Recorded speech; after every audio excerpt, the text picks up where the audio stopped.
Please be seated.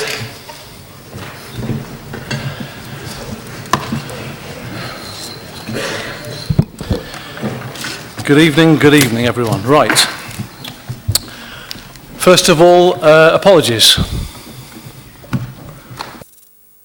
Councillor. We've got Councillor Grimmadell and Councillor Willoughby is en route. Okay. Councillor Paul Bayliss. And Councillor Barker, sorry. Okay. Sorry, Mr Mayor. Councillor Bayliss? No? Declarations of interest. Councillor Rawson. Thank you, Mr Mayor. Item 14, as a member of the Derbyshire Local Government Pension Scheme. Thank you, Mr Mayor. Mr Mayor, I understand that there are possibly a number of members present today who may, similar to Councillor Rawson, be beneficiaries of the LGPS for Derbyshire or prospective beneficiaries. I wonder, in the interest of clarity, if any of those who are caught by that principle can just give us a show of hands so we can see whether or not there's a need to... 1, 2, 3, 4, 5, 6, 7, 8... 11. 1, 2, 3, 4, 5, 6, 7, 8. I think somebody put their hands back down again. It's not enough to be in chorus. No, we have to leave. Loose is the proposal of the motion. This is the proposition. So that's 14. That's 14 apparently, so that's more than a third, isn't it? But is the quorum a third? I know that the mover is also one of those who's there. We could allow her to move the motion, then leave. We can have them all there, and then leave the room for the debate. They need to vote. Thank you.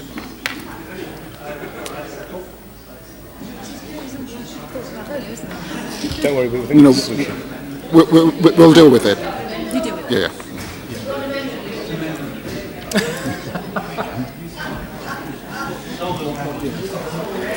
Yeah, thank you, Mr. Mayor. What I was trying to work out is whether or not there were going to be sufficient numbers to make the progress of the meeting, to prejudice the progress of the meeting. We're not quite there. And so my advice to the members who've raised their hands would be that when that matter comes up for debate, they leave the chamber and they don't take part in the debate at all, with one exception, Councillor Kerr, who's actually the mover of the proposal.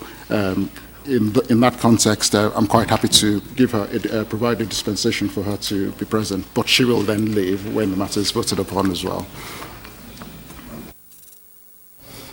Thank you, Mr Mayor. I should declare that I'm a member of Derbyshire County Council Pensions and Investments Committee this year. Thank you. Councillor Carr? I am also a member of the Pensions Committee, Mayor. Sorry. That only takes us up to 16, Mr Mayor, doesn't change the earlier advice. Right, thank you for clearing that up.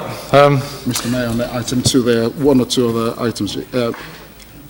Item 9, while the issue of declaring interest is really one for members, just for the record, on item 9, I have to say that I would have a professional conflict of interest in being present and advising on that matter, so I will be stepping out on that as well. You just want to say that everyone's exempt from the council tax issue? Yes. And finally, Mr Mayor, on item 8A, which is the late paper, which is just come in. Excuse me, Mr Mayor, I'm sorry to interrupt. I can't really hear you very well, Olu. Can you just a little bit closer? I was just saying that on item 8A, which is the late item paper, which is to do with their council tax, there is a general dispensation being given to all members there, because without that dispensation, the matter just will not progress today. Okay. Thank you for that. Wow, we'll get off item 2 then. Item 3 is minutes of the previous meeting. What should I do?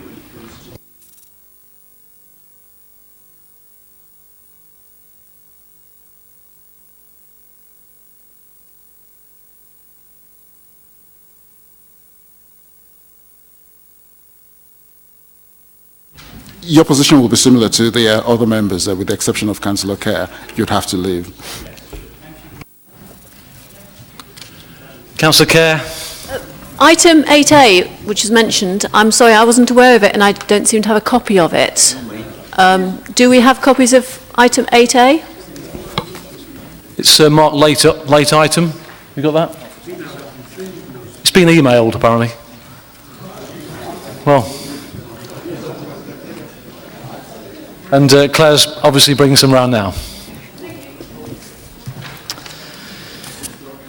Okay, well, we'll move on to the minutes of the last meeting, if that's possible. Anyone wish to move previous minutes? Yep, okay.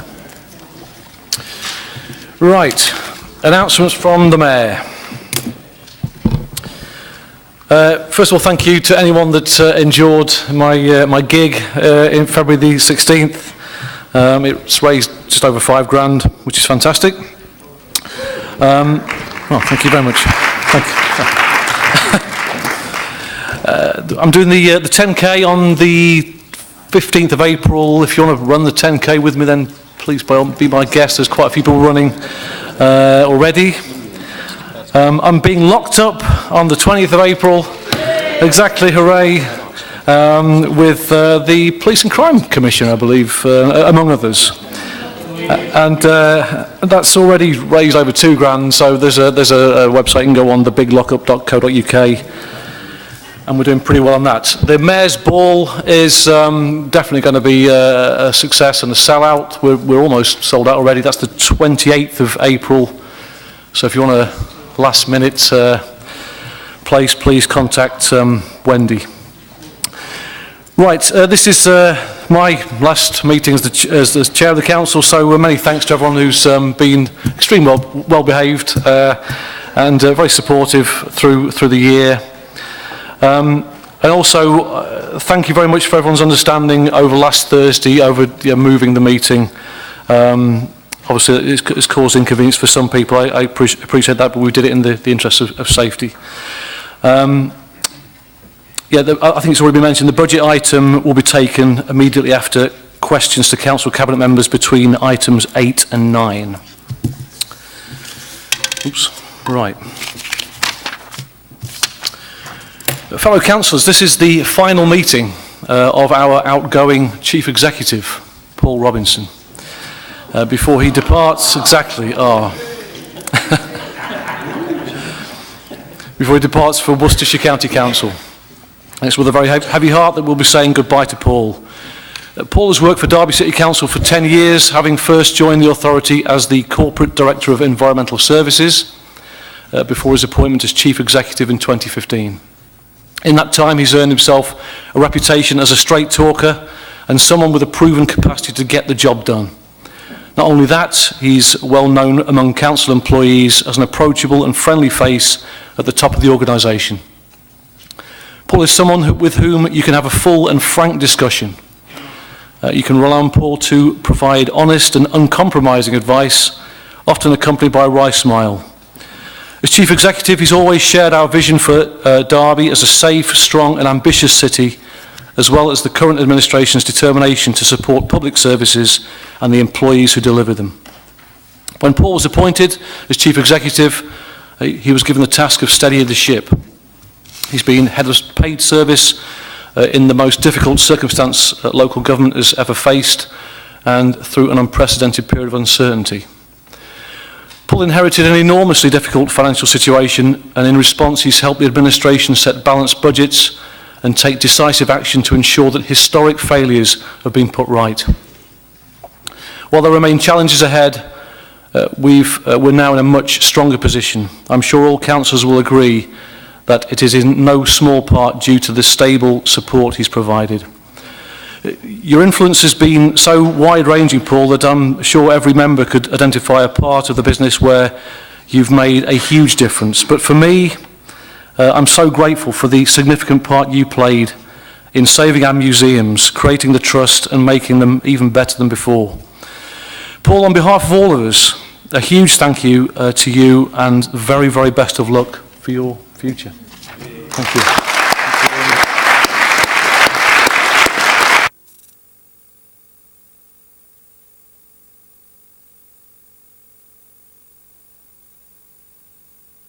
Thank you, Mr Mayor.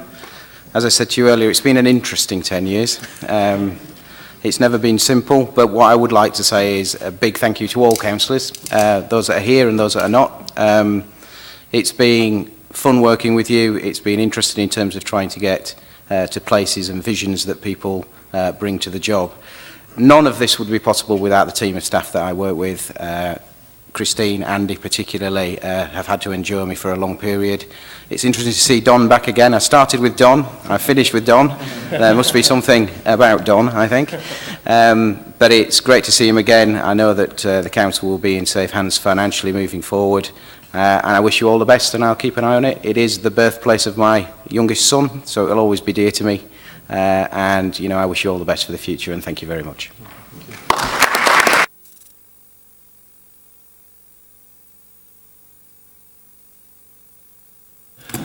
Thank you, Paul. There is at least one member who is standing down in May, and I'd like to invite Councillor Shanker to say a word or two. Thank you, Mr Mayor. It's a privilege to be standing here talking about Robin. Robin has been a councillor for many years, initially from 89 to 97 as the county councillor for Sinfin, and then when we became a unitary authority, the city councillor for Sinfin and Osmaston. He's been a great bloke to follow. I've learnt lots from Robin.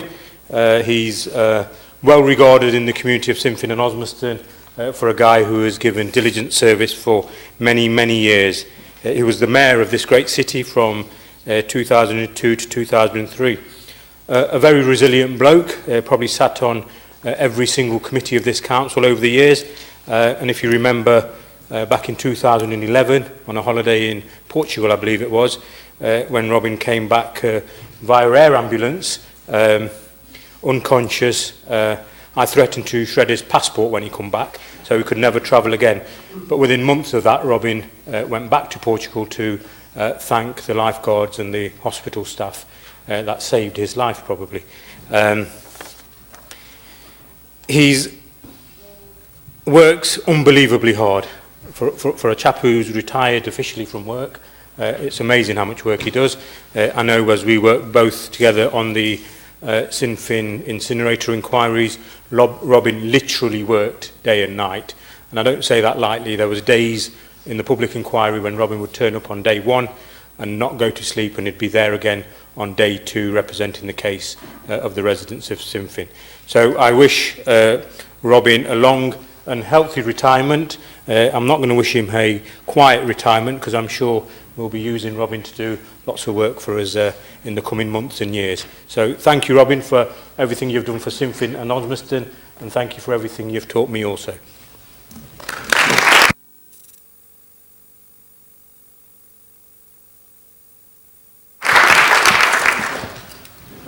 Councillor West.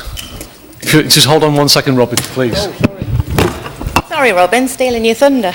I'm not sure what else I can add to Baggy's words. I'm sure everybody here has a funny story or two of Robin, some of which should never ever be mentioned. So I just want to take the chance to say thank you, Robin. When I moved to Sinfin Ward, Robin became one of my councillors. When I joined the Labour Party, he became a comrade, at some point also becoming a friend.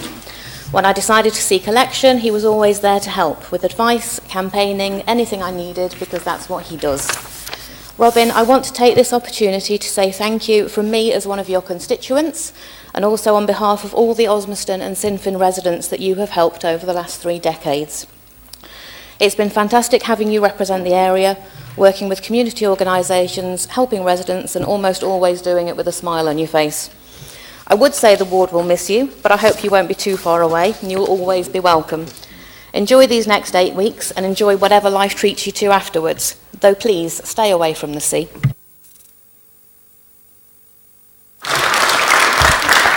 Councillor Turner. I hope that's the last accolade.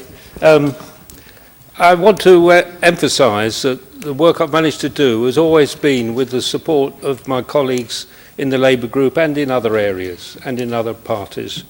And above all, It's been the privilege to have worked with the people in the Osmaston, the old Sinfin ward area, and in the new Sinfin ward area, which includes Osmaston again, because I've met many people who I've tried my best to represent and to make their life better where it's possible.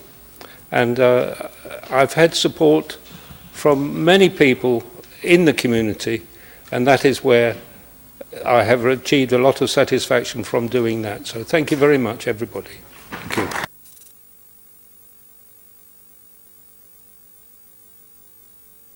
Councillor Hussain. I could not miss the opportunity to say a few words to Robin before he leaves this council. I've known Robin for good 30 years, and we spent many evenings and late nights trying to sort out the world in the Labour Club in the past. We went to Cuba together, and he was so popular in Cuba. Everywhere we went, people knew him, and they welcomed him. But his commitment to equalities generally, his passion for people who are underprivileged, and his desire to make the difference in the lives of people who are struggling for one reason or another is solid, and always has been solid.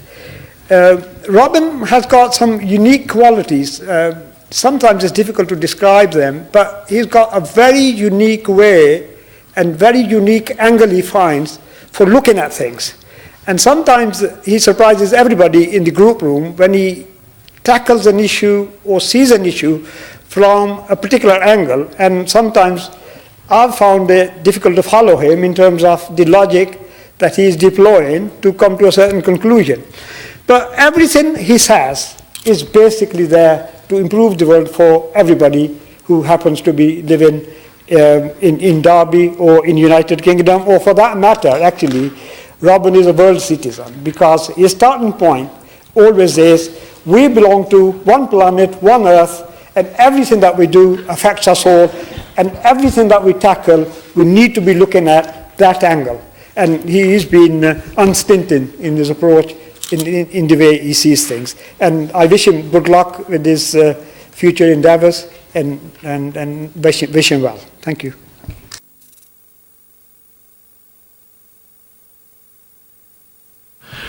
Just before we move off on the theme of people leaving, we have one more person who's going to leave the council very soon, and I'd like to wish all the best to Claire Harrison, who's going, I think, the same day that Paul goes.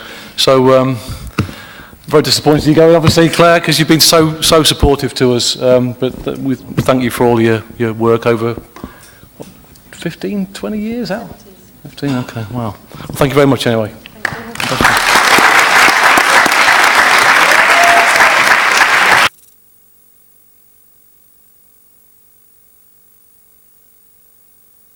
Okay, on to item 5, statements from members of the Council Cabinet. There are none. Item 6, questions from the public to members of the Council Cabinet. So, first question. Dorothy's not here, presumably. Okay.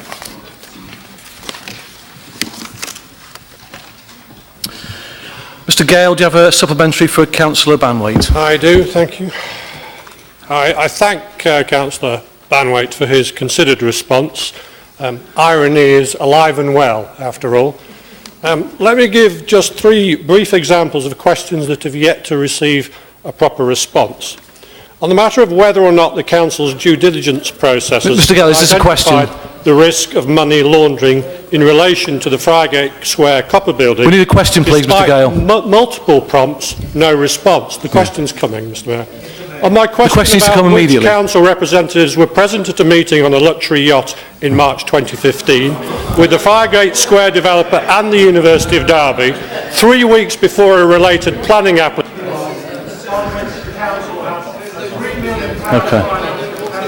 Okay. That's the question. Who was on the luxury yacht?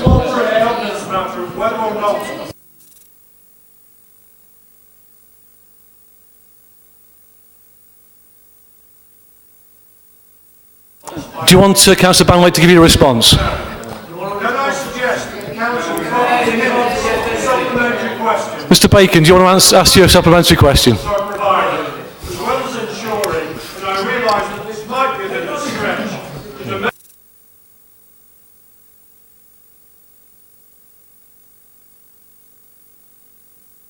Mr Bacon, do you want to ask a supplementary question? To Councillor Afzal. Thank you, Mr Mayor. Yes, I would. Thank you. Good evening, Councillor Afzal. Noting your response in relation to transferring the waste services to Nottingham City Council, will this waste, which will now be collected by Nottingham City Council, also include waste which the city previously collected and recycled? Thank you. Good evening, Mr Bacon. The waste is commercial waste, so all the commercial waste that was collected by Derby City Council will now be collected by Nottingham City Council. Thank you. Okay, Ms Morby's not here, presumably. Mr Gale, have you got a supplementary for Councillor Afzal? It needs to be a question, please. surprisingly enough, I have, and this is a very straight question, but I have to first of all refer to the response, which says, officers have contacted the applicant with a view to pursuing such a widening, but this would be a voluntary action. I can tell officers and members today that as of 4:30 this afternoon, no such inquiry has been received by the owner. Can I receive the council's assurances that they will pursue this matter earnestly? Yes. Mr Bacon, have you got a supplementary for Councillor Afzal? I have, Mr Mayor. Thank you. Councillor Afzal, noting your response, the city pays a 50% share of the £50 million joint council payment for the incineration plant, but does not have 50% of the waste to send to the plant. You now confirm that 6,000 tonnes less will be sent to the plant, meaning that Derby residents face an even greater unfair share of costs. Will you be renegotiating your £25 million payment so Derby residents don't suffer such a shameful, unfair share of the plant's costs? Thank you for your supplementary, Mr Bacon.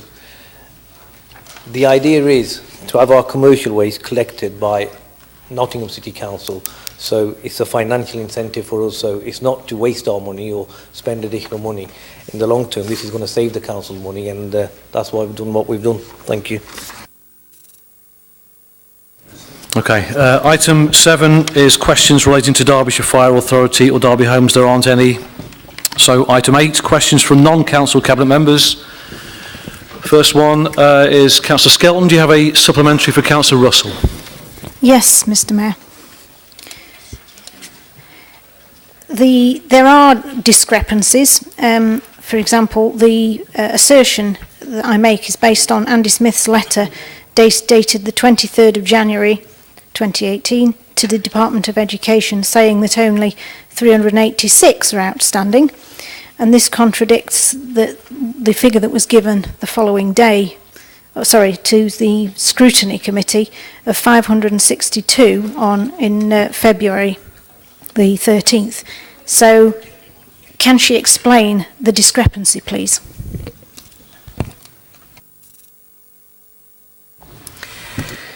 Yes, good evening, Ruth. Thank you for your question. I can't comment on the contents of Andy's letter. That's a question, obviously, you should speak to Andy about, and I'm sure he'd be more than happy to explain to you again, as he has done repeatedly, the intricacies of the process of transitioning young people from statements to educational healthcare plans.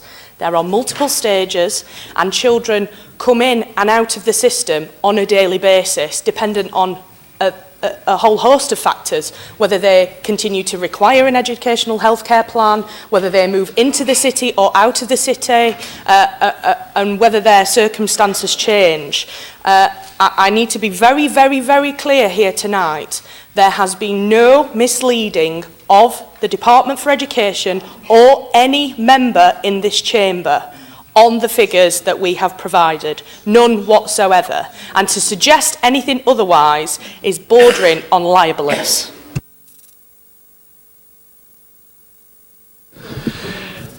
Councillor Graves, I've got a supplementary for Councillor Raju.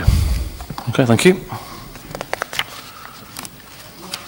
Who's next? Who's next? Councillor Holmes, just realised I forgot you earlier on.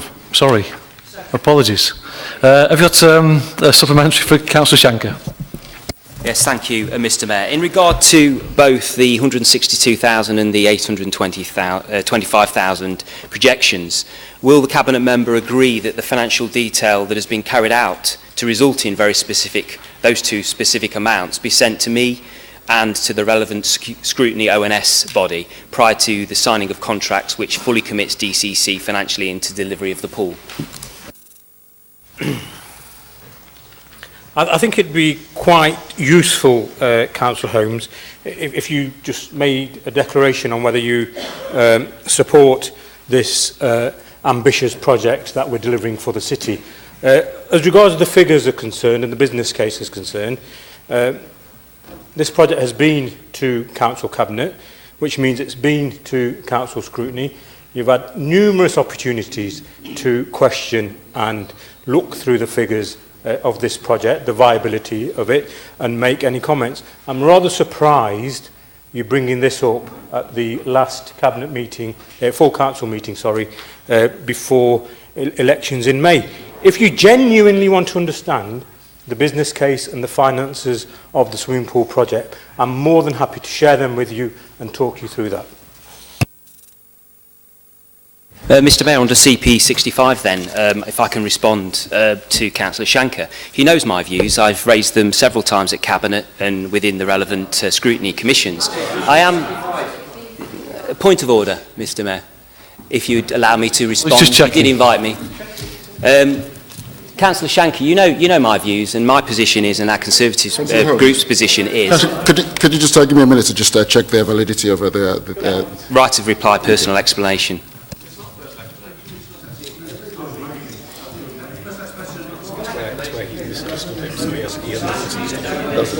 No, because it would only apply if Maggie misunderstood. Yeah, absolutely.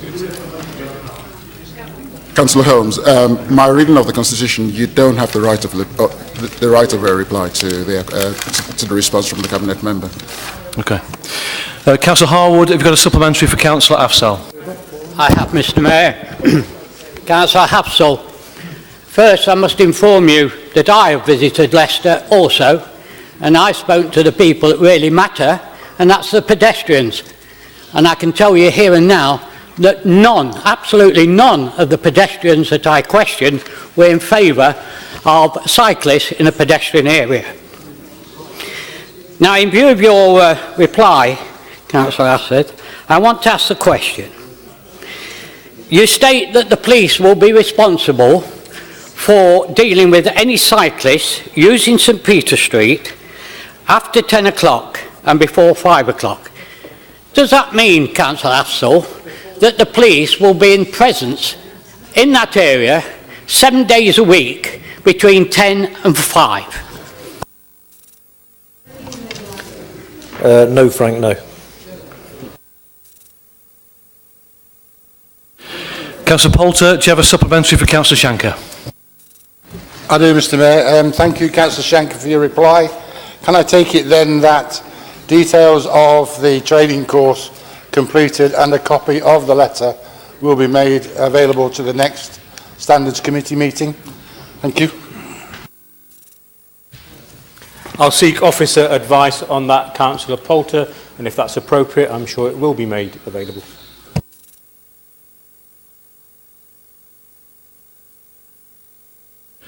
Councillor Nater, have you got a supplementary for Councillor Afzal? I do, Mr. Mayor. Councillor Afzal, thank you very much for your reply, but you didn't actually answer my question. The question was very simple. What additional resources did you provide in Blaegreaves and Littleover ward for police to catch these people that are causing all the break-ins? Really, yes, I can understand that you've had meetings with the superintendent, and yeah, that's fine. You know, I've had meetings with the local inspector as well. So really, if you have a look at the arrests, they were actually made in Leicester and not Derby. So my question actually is very simple. what resources were provided to police in Littleover to have these break-ins looked into? Did you get that? I hope I got it, Mr. Mayor. I'll try to answer the question. We were fully aware of the problems that were happening in Littleover and Blackreeves, mainly through our community activists, Faz Khalid and Jamie Darcy. And before the public meeting actually took place, Mr. Mayor, I was engaging with the police, with the local community groups and the local residents. And one of the key concerns that the residents had was a lack of communication. So it was the evidence that was gathered through the residents and enabling the police to actually go through that evidence, and then they were able to apprehend the people responsible for these burglaries. So I'll take full credit, Councillor Nater, even though you might be disappointed with that, in working with the police and the local residents to achieving a good result. So I'm very proud of what we've done in this administration and working with the local people there. So thanks very much. Thank you. Councillor Kerr, do you have a supplementary for Councillor Rawson? Yes, I do, thank you. Our planning team is currently stretched, and it has no designated enforcement officer in post. So realistically, when do you expect this to be resolved? Or is this a situation where we might be proactive in offering the householders a price for the work, jointly and individually, from our own highways team, so it's more likely to be resolved without further planning involvement? Thank you for raising this issue, Councillor Kerr. I'm more than happy to take this issue up with our Head of Planning to assist you in getting this resolved as quickly as possible. So I should be doing that first thing tomorrow. Thank you. Councillor Ralston, do you have a supplementary for Councillor Russell?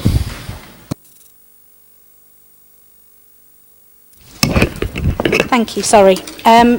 Councillor Russell, can you explain what the impact,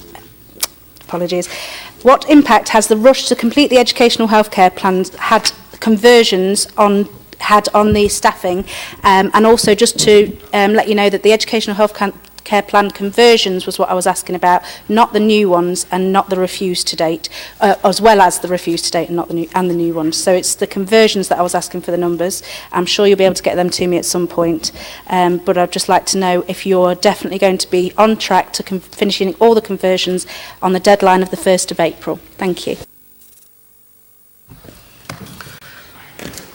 Thank you, Councillor Wilson, for your question. Yes, I can get the latest conversion figures to you as of today if you want. I'll get Andy to do that. He can hear me now. He will email that to you as soon as he can. In terms of the comparable year-on-year figures, obviously we detailed some of the previous calendar years, 16 and 17 there for you. The situation remains the same. It's unchanged as far as I'm concerned. We are on track to deliver the conversion target as set by the government, which is, quite frankly, quite a tight target. So maybe you could have a chat with your pals in Whitehall. Point of order, sorry. It's actually since 2014 the conversions have been in process. Yeah. Well, that's not a point of order, so don't abuse that anymore, because that's not really fair. So that's my response, and that's it. Councillor Willoughby's not here, is he? So next we've got Councillor Skelton. Do you have a supplementary for Councillor Russell? Yes, I do, Mr. Mayor.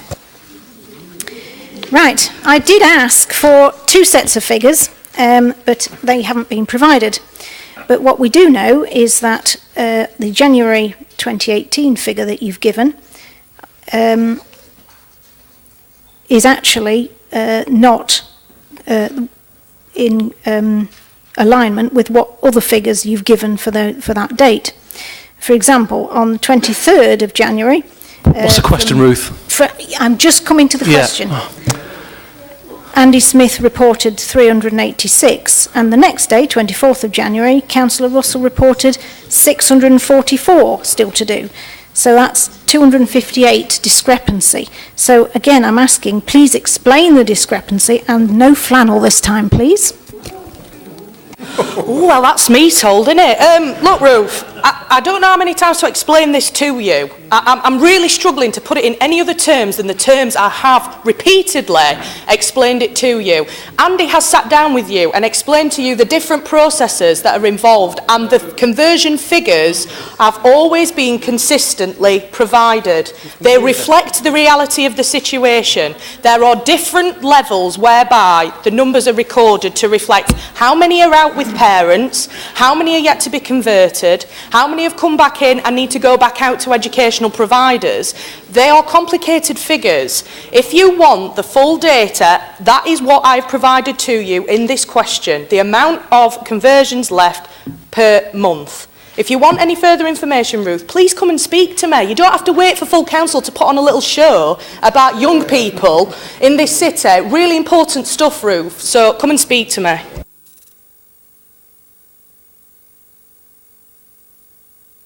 Councillor Graves, do you have a supplementary for Councillor Afzal? Thank you, Mr. Mayor. I think Councillor Russell's getting a bit irritated. You're not liking all these questions, Councillor Russell. Okay. This is for Councillor Afzal. In your response, Councillor Afzal, you say that this has been built to standard specifications. So therefore, I'm assuming that the standard specifications are particularly good, a good standard. So can I then ask you then who checks that the standard has been carried out? Good evening, Councillor Graves. It's relevant experienced officers we have within the council who check that.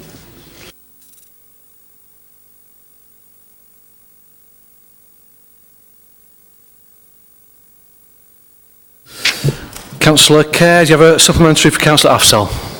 Yes, please, Mr. Mayor. It's not just odour, but rats that are being reported. What is our environmental health team role here, please?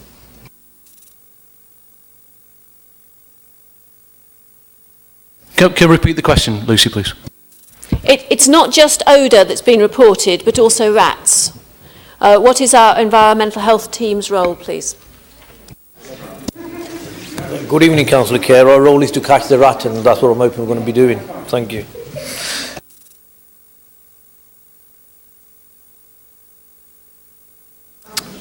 Councillor Ralston, do you have a supplementary for Councillor Russell? Yes, thank you. Just in terms of wanting to say congratulations to actually addressing this, in terms of it was brought up in the internal audit, I understand, and of the 12 areas they looked at last year, they found over more than half of them as being very weak. So it's a good thing that this is being investigated and changed. So congratulations into acknowledging that and doing your best with it. However, can I ask Councillor Russell why this SEND funding that she refers to in the answer of £911,000 was passed as a leaders item on the 22nd of February and she did not take the opportunity to give the important topic to scrutiny at the recent CYP meeting or even here tonight. Thank you. As was explained to you by Andy, just to get it out to schools as quickly as possible. Councillor Graves, do you have a supplementary for Councillor Afzal? Okay, thank you. Councillor Kerr, do you have a supplementary for Councillor Shanker? I do. I always say I'm afraid, but I do. Given your answer to this question, will you now be getting better data on the building's performance trends and seeing how it can be improved? Because energy is money after all. And incidentally, the display energy certificate in the reception is out of date. It expired in November last year. Thanks for that, Lucy. The initial part to your question, yes, and we'll make sure the energy certificate is updated downstairs as well. Councillor Graves, do you have a supplementary for Councillor Afzal this time? No? Okay. And on item Y, no? And Z? No. Thank you. Right.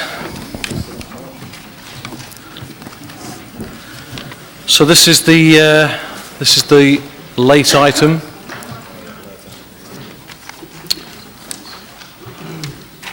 The council tax item. Councillor Shanker, please. Thank you, Mr Mayor. I'll be brief. So at our meeting on the 24th of January, the Council fully debated our proposals for the budget for the forthcoming year, and that was approved on the 20th of January. This is a routine report which now brings in the Fire Authority and the Derbyshire Police Authority precepts as well, and sets the overall council tax for the city.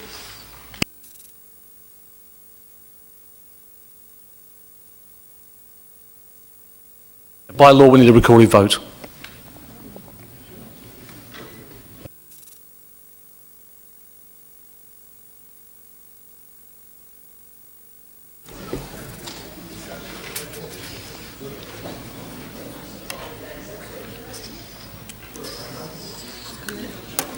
It's coming, all right.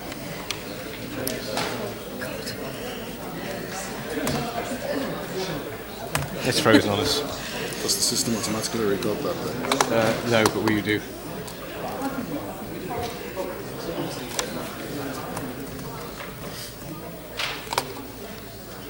Oh, it's gone off. It's like we've lost it. 1 second. Don't worry if you do it for me.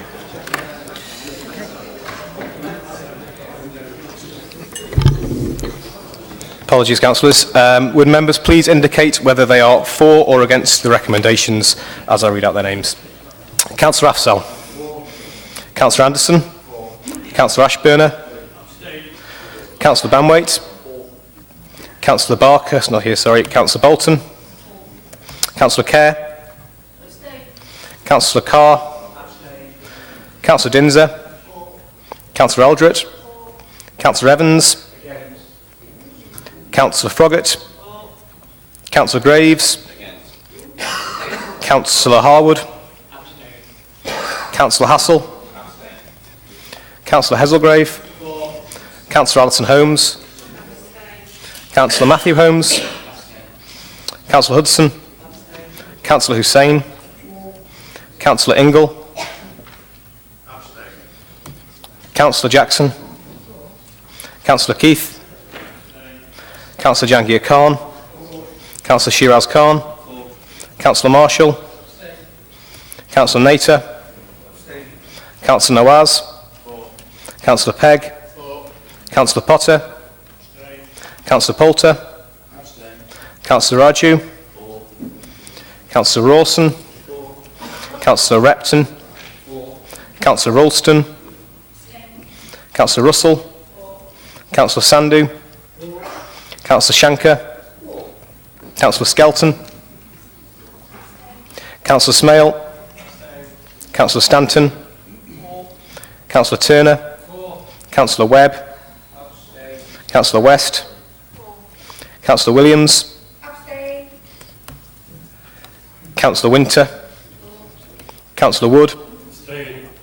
The Mayor, Councillor Whitby. Thank you.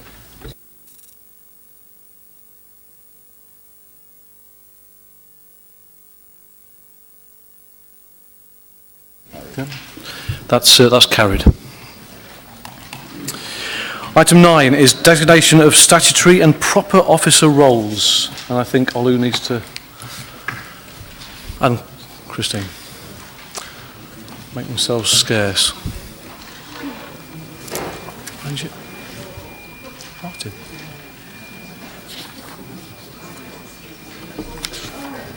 Martin, are you going to move this way? Is it you? Tell us to do. I don't mind. Becky? Shanker? I'll do it. Councillor Shanker, to move this. Thank you again, Mr Mayor. So this report's been compiled following the Director of Governance leaving the Council in April. It makes a number of recommendations for interim arrangements going forward, which need the endorsement of full Council. So all those in favour? Councillor Poulter. Thank you, Chair. I'd just like to make a statement under CP 81. Now what we're going to do? Now what are we going to do? Mr. Mayor, sorry, I'm having a bit of fun with you. Sorry. Chair, Mr. Mayor, are you aware of what CP81 is? It doesn't exist. Yes, it does exist, yes. But are you aware of what it says? Okay. No. Come on, come on, Chris. Mr. Mayor, our group obviously won't be opposing this, but we do need to make some observations. This administration were warned back in the day when this decision was taken to disproportionately make the savings on strategic management. You were told that you were cutting too fast, you were told that you were cutting too far, and you were told that you were cutting too deep. And that's proven to be the case.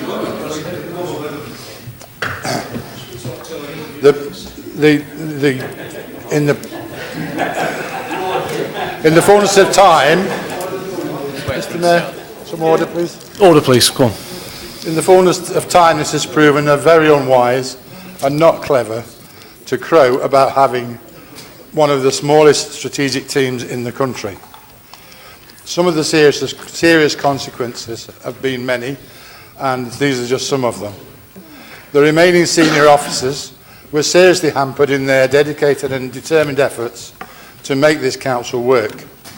There have been constant, repeated and continuing drains on experience and knowledge of officers within the council.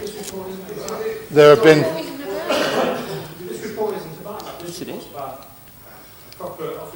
Repairing the damage. Why do we need to do that?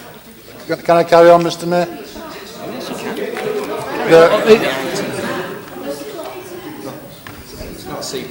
It's not CP81. It's not CP81. He's just speaking on. He's speaking on the item. David. There have been many redundancies, many cases of termination of contracts. There have been many consultants had to be employed, and many interims and agency staff, increasing massive costs to this council as a result of that previous decision. The council has struggled to achieve the appropriate levels of forward strategic planning, budgeting and governance across the council. This leaves only one substantive permanent officer in the strategic team. There are many other reasons for the problems that your decision has caused. There needs to be a root and branch strategic officer review as the most single important priority going forward. This needs to be done by the new chief executive on his appointment, and the appointments need to be made on a cross-party basis.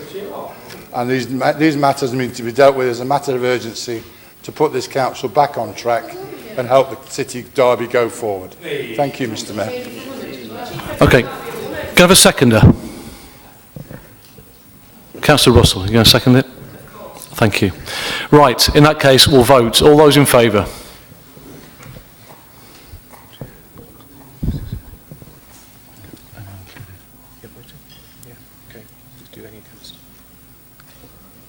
Yeah? Any against? That's carried, thank you. Jesus.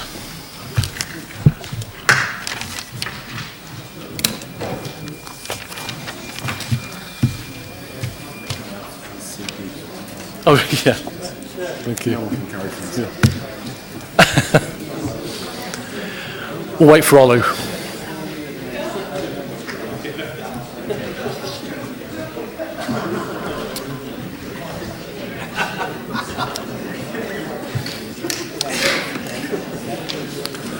Okay, on to the fun part. Item 10. The first motion is to move by Councillor Holmes. Thank you, Mr. Mayor. Under my leadership and supported by my Conservative group,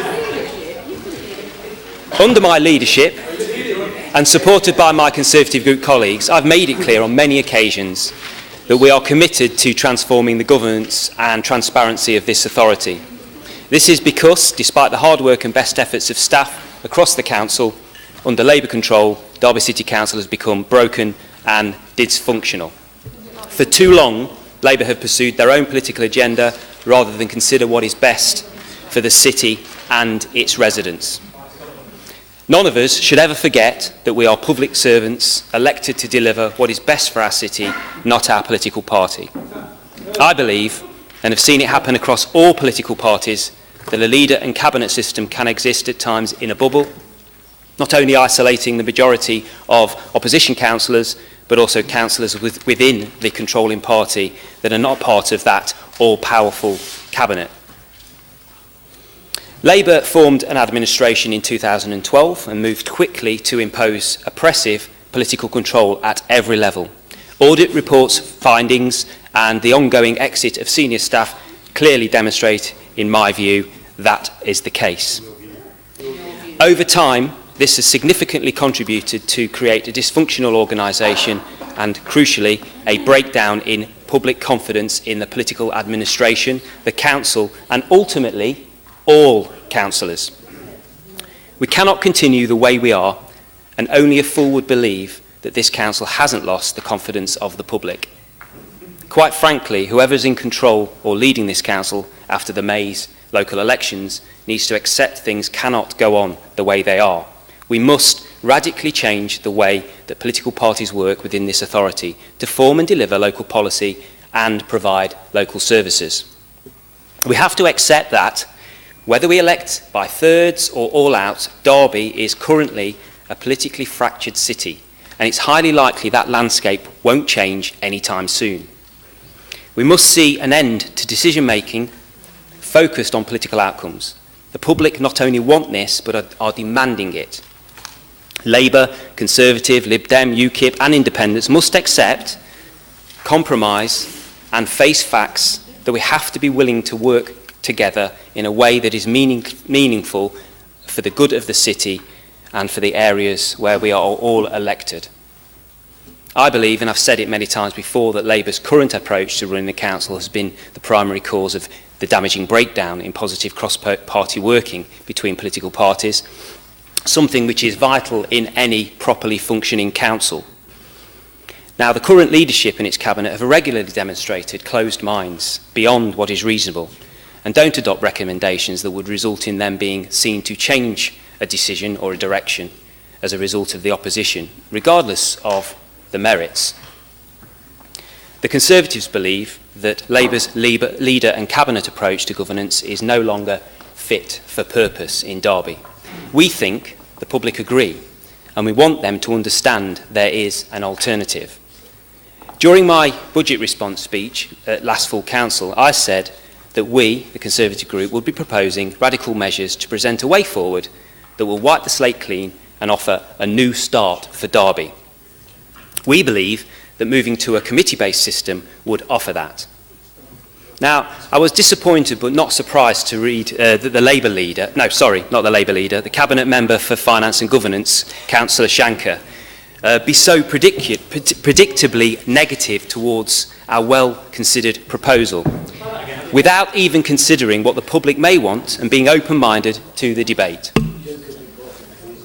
I can tell Councillor Shanker, as I've said, that a move towards a committee-based system has been something that I've been working on from day one of my leadership of the Conservative group, and one that my colleagues have welcomed and developed with me.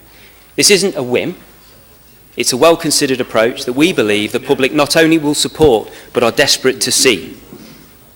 And I actually believe that Councillor Shanker does not, in this case, speak for all of the Labour group. Mr. Mayor, along with many of my colleagues, I have great respect for you and several other members of your group. It's a respect that has been earned and has been demonstrated to the Conservative group, that there could be very positive and productive cross-party collaboration as part of a committee system. Now, I don't want to embarrass or single out Councillor Stanton, but he is an example of someone within the Labour group that I believe would contribute significantly within the new framework. You know, as a side,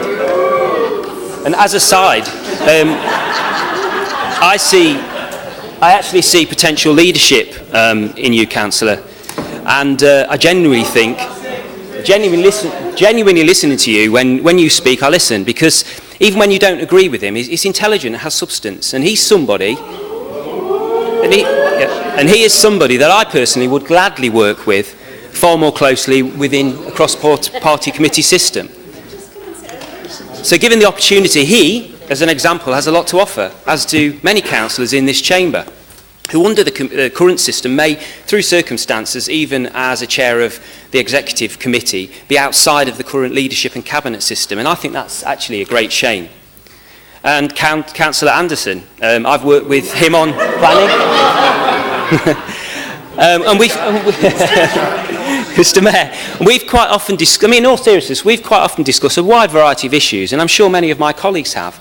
Now, you still get a little bit excited now and again, you know, I'll give you that, but like I've told your dad on several occasions, I've genuinely been very impressed with you. You know, you've showed political maturity since being elected, and I truly believe, again, you sit in this chamber for the right reasons, and also, as an example, would thrive under a committee system.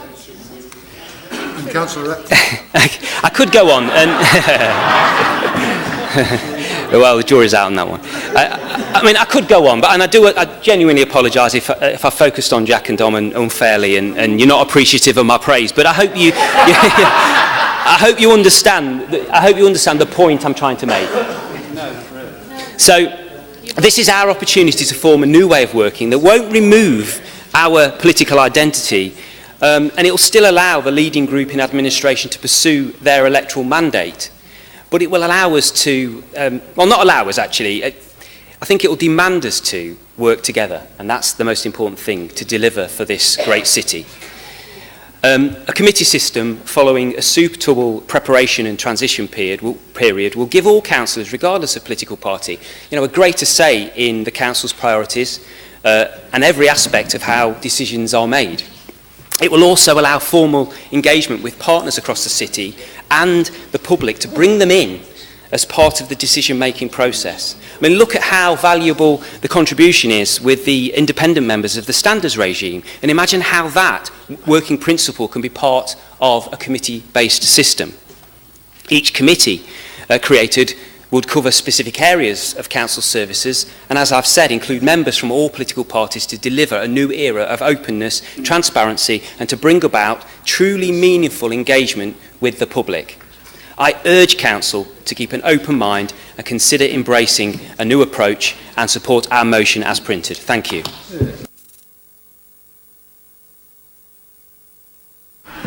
Councillor Poulter, do you wish to... Councillor Poulter, do you wish to lavish praise on members of the Labour group as well?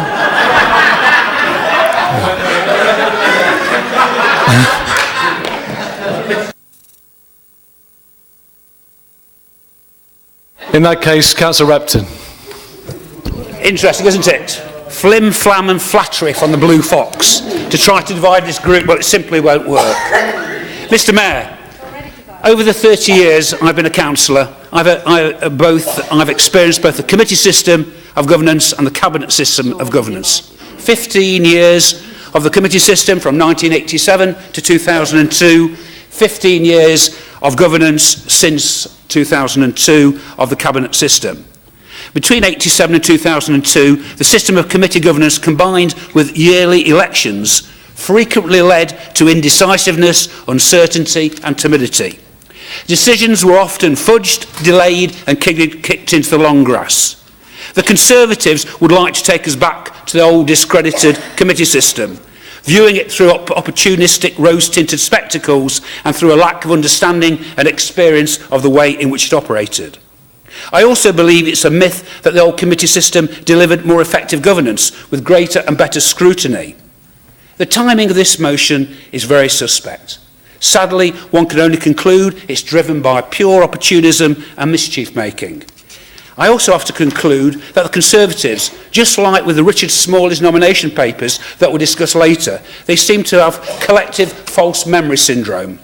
Just let me remind the forgetful Councillor Holmes that it was back in the early 2000s when the current system of administration was introduced. All parties, including the Conservatives, agreed at that time that it would lead to, one, better decision making, more speedier and efficient decision making. 2, lead to better coordination of decisions and strengthening strategic capacity. 3, giving clearer accountability with leader and portfolio holders. 4, greater capacity to hold decision making to account via overview and scrutiny system. 5, lastly, facilitating strong and accountable leadership.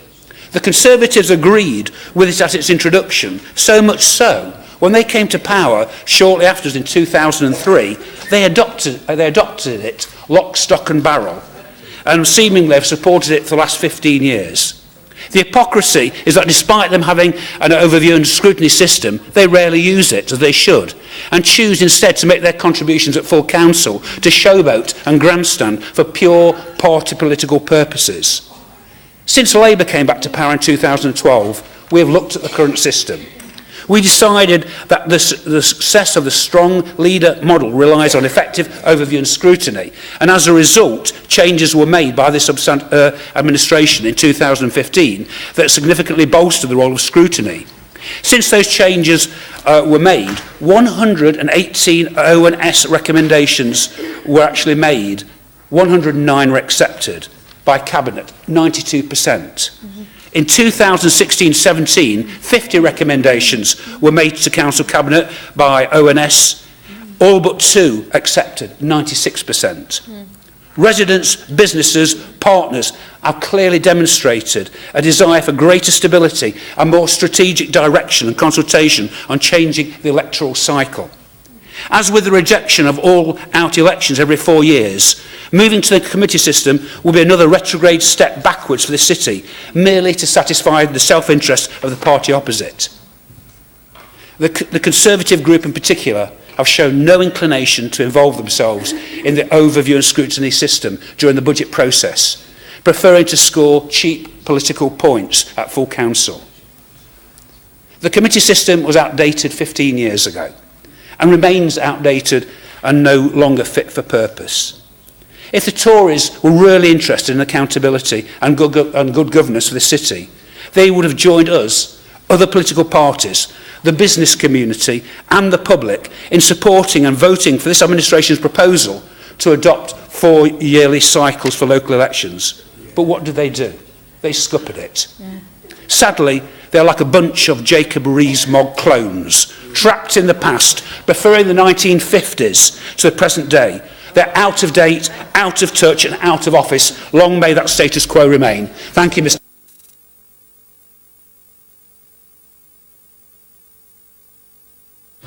Councillor Ashburner. Thank you, Mr. Mayor. I'll be a bit briefer.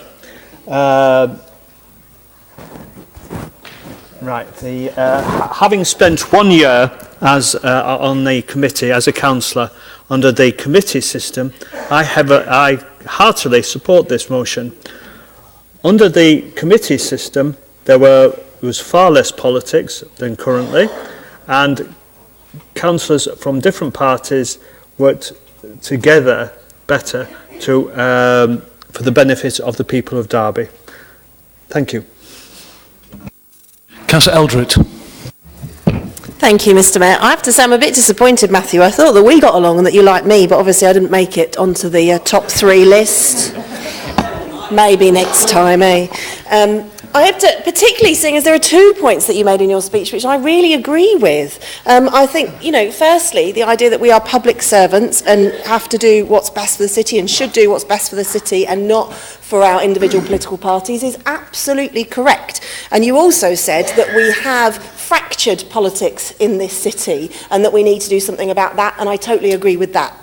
So on both of those counts, it seems to me incredibly strange and I think really disappointing for the people of this city that your party did not vote to change the electoral cycle. You had an opportunity in this chamber to make radical change to the political system in this city, to provide the stability that people within our communities want, and you chose not to do that. That would have been a step forward. What you're proposing is a step backwards. And although I've never worked under a committee system, I have heard lots of stories about it, and it's certainly not something that I would support or advocate that we go back to.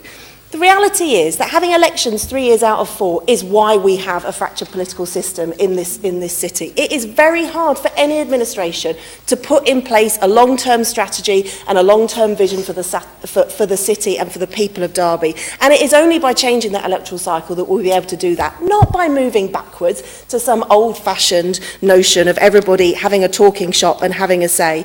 It's by moving forward and changing the electoral cycle. It is actually a credit to this administration that we have put in place a long-term vision and a long-term strategy, despite the difficulties of the electoral cycle and despite the fact that we do not have that political stability. So I think that rather than push forward with an outdated mode of working and trying to move us backwards, that we should bring back the debate and the electoral cycle to this chamber, and your party should do what business leaders have told us that they think we should do, and leading academics and leaders of academic institutions in this city have told us that we should do, which is change this electoral cycle, move forward, have elections every 4 years and give this city the stability it needs and allow us to create a vision for the future.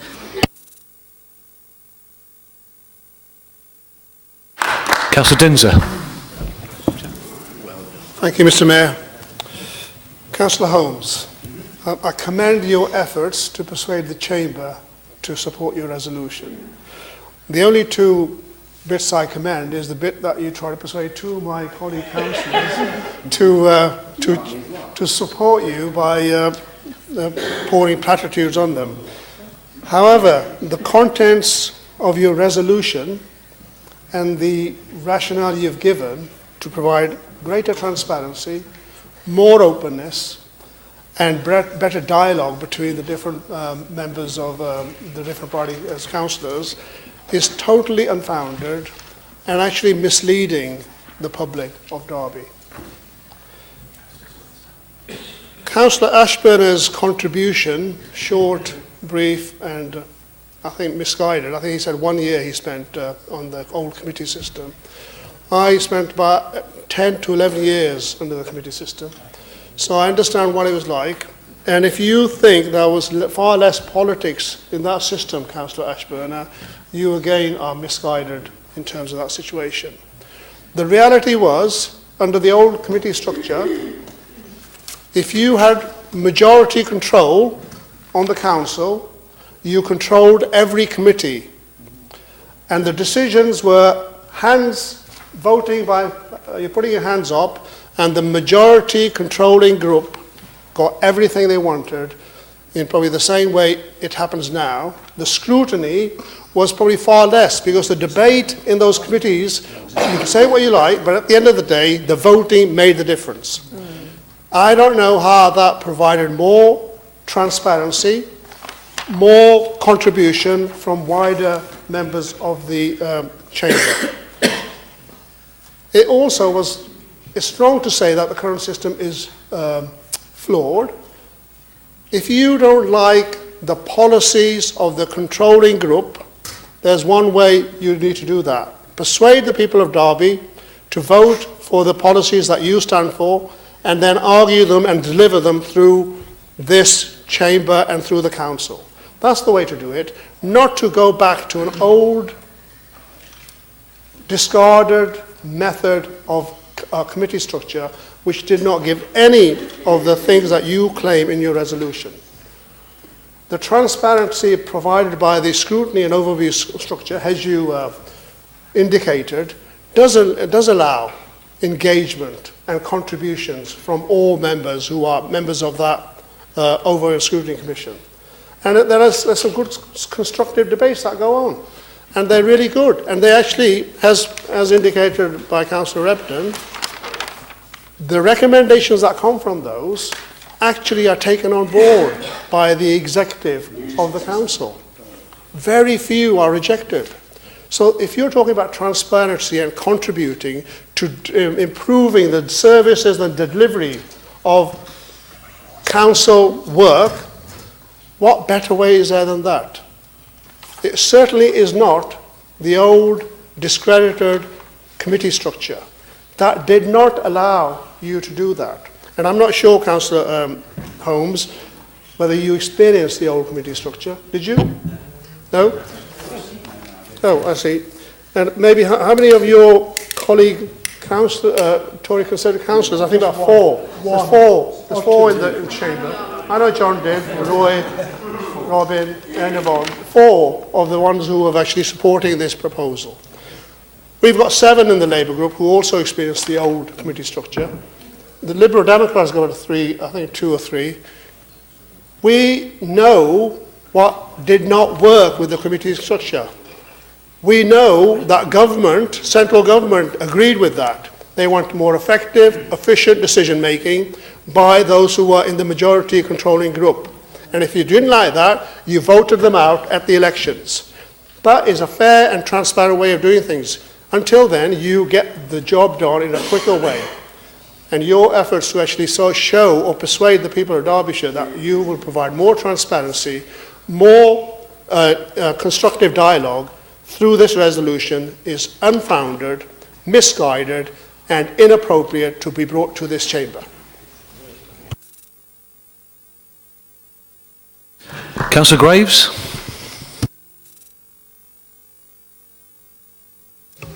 Thank you, Mr. Mayor. We on this side of the chamber believe in democracy and accountability.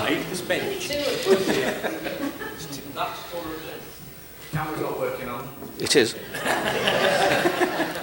You'll be aware that from our contributions over the years, our current cabinet system was the brainchild of Tony Blair's government and deemed to allow councils to operate more efficiently. In fact, it was really an idea to mirror the central government model. Since the year 2000, most councils had to adopt either a cabinet or directly elected mayor to make decisions. This effectively removed most councillors from direct involvement in decision-making, except for the voting of the annual budget. This democratic deficit has been a key reason why many councils have returned to committees. Under the cabinet system, only a small group of councillors are cabinet members, leaving most feeling disenfranchised, including members of the ruling group. Councillor Repton talked about overview and scrutiny, all of which are chaired by Labour councillors. That is not proper scrutiny. You may recall the UKIP motion of July last year. Not that long ago, we asked for the committee system to be reinvestigated so that we could be ready to change over to a reinvigorated committee system in May. Had we gone down that line, we would now have been a more informed council on the pros and cons of both types of system. We would have been briefed so that all councillors would have an informed choice. Moreover, it would have given officers more time to consider the implications at an operational level. Should we introduce a committee structure, I believe committees have to be supreme in that they should make the final decision. I say this because if every decision had to go to full council for a final decision, then nothing would ever get done and the whole system would grind to a halt. This would be poor and slow, one of the reasons the committees were disposed of in 2000. For us to return to the committee system, the plan is not simply to turn the clock back, but to ensure that everyone is involved in decision making. I am an advocate of the committee system over the cabinet system. Like a few here this evening, and we've all heard, having experience of both types, I believe a committee system would make councils more professional as well as more democratic. I do not believe the cabinet system is democratic. I do not believe the cabinet system showcases the best talent in leadership roles. A committee system would remedy this. As for the opposition leader attendance at cabinet, it is for show and media titivation. We have no vote and therefore no influence whatsoever, and it will always be so. The overview and scrutiny has been gerrymandered by the ruling group and has proved to have no teeth in scrutinising. The calling does not work and it is not legally binding at the best, merely causes embarrassment for the ruling party. It's been said before, it is not fit for purpose and needs to go. As I said in July, this is a real opportunity to show the people of Derby why they elect us. The beauty of the committee system would be to re-engage all councillors on the council in a full and openly democratic way. We need to engage in what talent the council holds rather than a few selected individuals. It would really open up debate to a much wider set of councillors, allowing them to engage in subjects they currently feel excluded from. We have a choice to remain as we are, or ensure good, efficient, inclusive and democratic decisions are made for the good of Derby as a whole. Thank you, Mr. Mayor.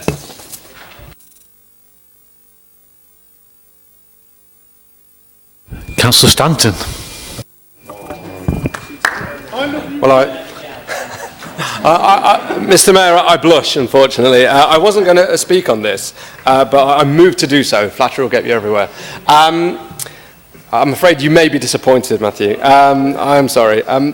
As Councillor Dinser has already pointed out, essentially this is local politics, and we cannot, no matter what we try and do, is avoid that fact that we're all elected as part of our political parties on those manifestos, and if successful, expected to deliver those for our residents and for the whole city.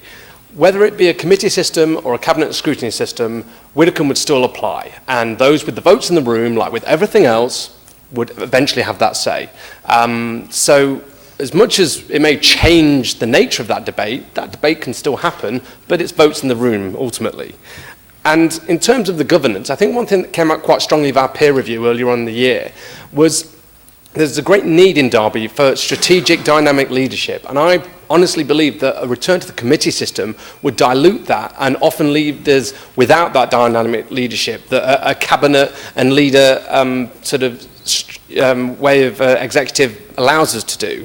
And that's regardless of which party is in control. But whoever has the votes in the room, in the full council, most councillors can implement their manifesto. And so it gives us that dynamism. I think what Matthew was talking about in terms of cross-party working is a lot to do with our executive scrutiny function. Every key decision that goes to the Cabinet comes through this committee, and I honestly believe that those councillors who sit on that committee, and we have a very open, honest and robust debate, are some of the best informed councillors in this entire chamber, simply because every key decision comes to that committee, and we discuss it at length. Our last meeting lasted 3.5 hours, and I actually believe, Claire supports that meeting, and it is in no small part these 3.5 meetings, which is probably why she's leaving. But it does give us that opportunity, that cross-party opportunity. But ultimately, it's even within that committee, we are Widdicombe. There are more Labour members on that committee than other committees. And so, as much as we do have that cross-party, we do have recommendations that I honestly believe have been put together by the entire board and do improve policy, do sort of have some stopgaps where perhaps things have been missed by either cabinet or officers along the way. We do provide a vital scrutiny function, and that is functioning, and we can make that better as we go. But I honestly think that a return to a committee system would be too large a risk to take when what we really need is strategic leadership. And I honestly believe that is whoever is in charge of the council. I think it gives the council direction, and for that reason I can't support it. Thank you. Councillor Kerr. Thank you. Councillor Stanton has actually just given a very good explanation about how committees should work. They should have a positive, dynamic chair, giving leadership to the element that they're looking after. But it would not be an element of scrutiny, it would be an element of service function. So it might be highways, or it might be education, or it might be an element of social care. And that function of leadership remains a function, it's a leadership thing, but it's there within the committee and the support network that he has within the committee. So imagine your cabinet member not just being the one person who's in charge of that function, as I was for 4 years, but to have a team of people around you whom you learn to trust. And that is what you're aiming to achieve with your committee system. The change to committees, as Councillor Graves mentioned, was imposed on us by the Labour government. It wasn't something that we opted into. The reason why everybody supported it is because we had no choice. Officers gave us reasons, the government gave us reasons why it would be a good thing, and we had to accept that. The coalition government lifted that requirement and gave councils the choice to decide they might want to do things back in the old way. But it's a well-proven way. It was something that was not needing to be reinvented. The idea that cabinet is somehow better came from government. It was not something which councils themselves were asking for. Councils knew that what they were doing worked, and it was imposed from government in a way that now that that imposition has been lifted, councils are moving back. It's interesting that small councils didn't have it imposed on them. I think there was a voter limit of something like 65 or maybe 85,000. Very few of those went the whole hog. Some of them dabbled with cabinets, But they went back, and they went back earlier because they showed it didn't work. You didn't get the engagement of the whole of your electorate. You didn't get the wisdom from every councillor that people had chosen to vote in to this position. It's a red herring to talk about electoral cycles, and it's even a red herring to talk about voting systems, both of which we've talked about in this chamber in the past. But the way in which we make decisions is important, and the way in which we make decisions can break down the dividing lines that we have between our political parties. And the way we make decisions can engage more people who will give their time to this city, who will bring expertise to this chamber, who at the moment aren't bothered to come because they don't want to be backbench lobby fodder. I've talked about this a number of times, and I don't think I've got a lot more to say. I think that it is the way we should be going. I don't think the Labour group has the courage to go against their cabinet members who have that privileged position at the moment. I would love the backbench Labour people to say, actually, we do need to just experiment here. I know the privilege it is to be in cabinet. I've done the job. It is a privilege. I've also seen it from the backbenches at the sides. I've been in the committee system. If you have good committee chairs, they are powerful. Yeah, I know I'm rambling, but it is something that I just hope that the Labour members will think about what you can do, not just scrutinising things the night before Cabinet, but looking at them with time to make a difference in bigger ways, a time to set the direction, to be able to get a coherent view of the direction Derby should be going across the chamber, not from a manifesto from one party, but across the chamber. That is what Derby deserves, and that is what a move to committee decision making again could achieve. Councillor Hussain. Mr. Mayor, you will have noticed that when the proposers of this motion and the supporters of this motion talk about developing a better system, they talk in abstract. They talk about transparency. They don't actually identify a solid way forward in terms of how transparency under the committee system will be improved. Because under the old committee system, the chair and the vice chair of each committee came from the ruling group. So if you were not part of the ruling group, you almost had no say whatsoever in terms of what was going on.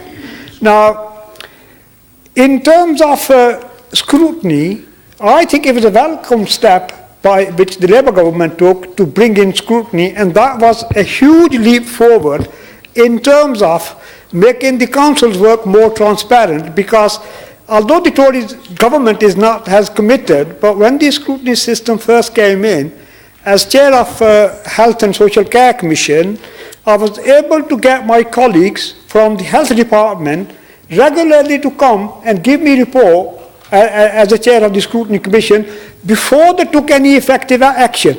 I do remember distinctly they were proposing to make major health changes in mental health.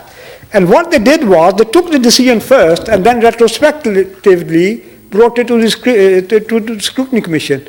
We threw it out because they didn't follow the process. The process was, there is something called forward plan. When you are thinking of introducing any major changes to the way the system is currently running, then you put it on the forward plan and you briefly identify what the ideas that you're trying to develop, although they're not fully developed yet, but you put it on the forward plan at that stage.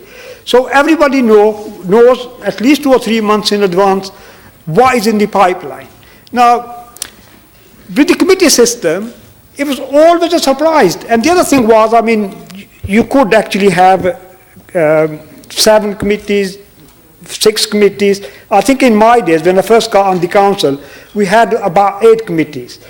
Officers spent 80% of their time not actually focusing on developing services, but actually producing committee papers, because each beast that was called committee had to be fed each month, and everyone was under pressure to find the agenda papers, so the old things were regurgitated, and that was just to legitimize the system. The stuff that was going on, I mean, you imagine, if you look at our council system now, under the cabinet system, we have a cabinet member, all the departments bring policy ideas into one cabinet committee. We all actually look through them. The scrutiny commission, scrutinizes them. They make a recommendation. But can you imagine 8 or 9 committees functioning differently, and sometimes when the issues are cross-cutting across departments, one committee will pass on the papers to another committee to comment, and before they come back to the council for the final decision, it could be anything up to 6 months. And you are calling that system actually more streamlined and a better way of making a decision. I mean, to be honest with you, I think what happens is, when people can't think about new ideas, they can't think about innovating things, they become nostalgic about the past. They think whatever was in the past, and that actually just shows that your brains are not working. You're not thinking about moving forward. All you can think is, well, in the good old days, things were much better, and let's try and go back to that era, which probably never existed. Thank you. Councillor Carr. Thank you, Mr. Mayor. I've never experienced a committee system either, and I do wonder if there's another way. We had a chair of the local government committee from the government here a couple of years back, and we asked him a few questions about that. And the big difference, somebody said we're modelling the government's model. Well, the big difference, and I think there's something that should be considered, is that in select committees in the House of Commons are elected by a secret ballot using an alternative vote system, and I think that's something that could be considered. Thank you, Mr. Mayor. Councillor Banway. Yes, thank you, Mr. Mayor. Can I start by dealing with some of the offence caused by Councillor Holmes's top of the pops councillor charts for those of our members that weren't mentioned in that? Mr. Mayor, I'm proud to say that in the Labour group we have one current leader, myself, but I'm proud to say 25 leaders of the Labour group in their own right, diligently serving their residents day in, day out, and I'm very proud of that record. And let's deal with the diatribe of ideology that somehow the Labour cabinet is on some ideological drive. Well, I don't know anything about that. What I can talk about is our 50 pledges. Tell me, where is the politics in our 50 pledges? Where is the ideology in launching RAM Energy to help Derby residents save money on their gas and electric bills? In tackling fuel poverty? Where is the ideology in replacing the performance venue? Where is the ideology in building a new swimming pool? Where is the ideology in protecting children's centres for Derby families? Tell me, where is the ideology in that? There's nothing of our 50 pledges that hasn't been well thought out and hasn't involved listening, acknowledging and responding to the concerns of Derby residents. And I'm proud of our 50 pledges. Those 50 pledges would not have been possible without the current governance model. We've taken decisive action, we're leading the city, and now we're making things happen.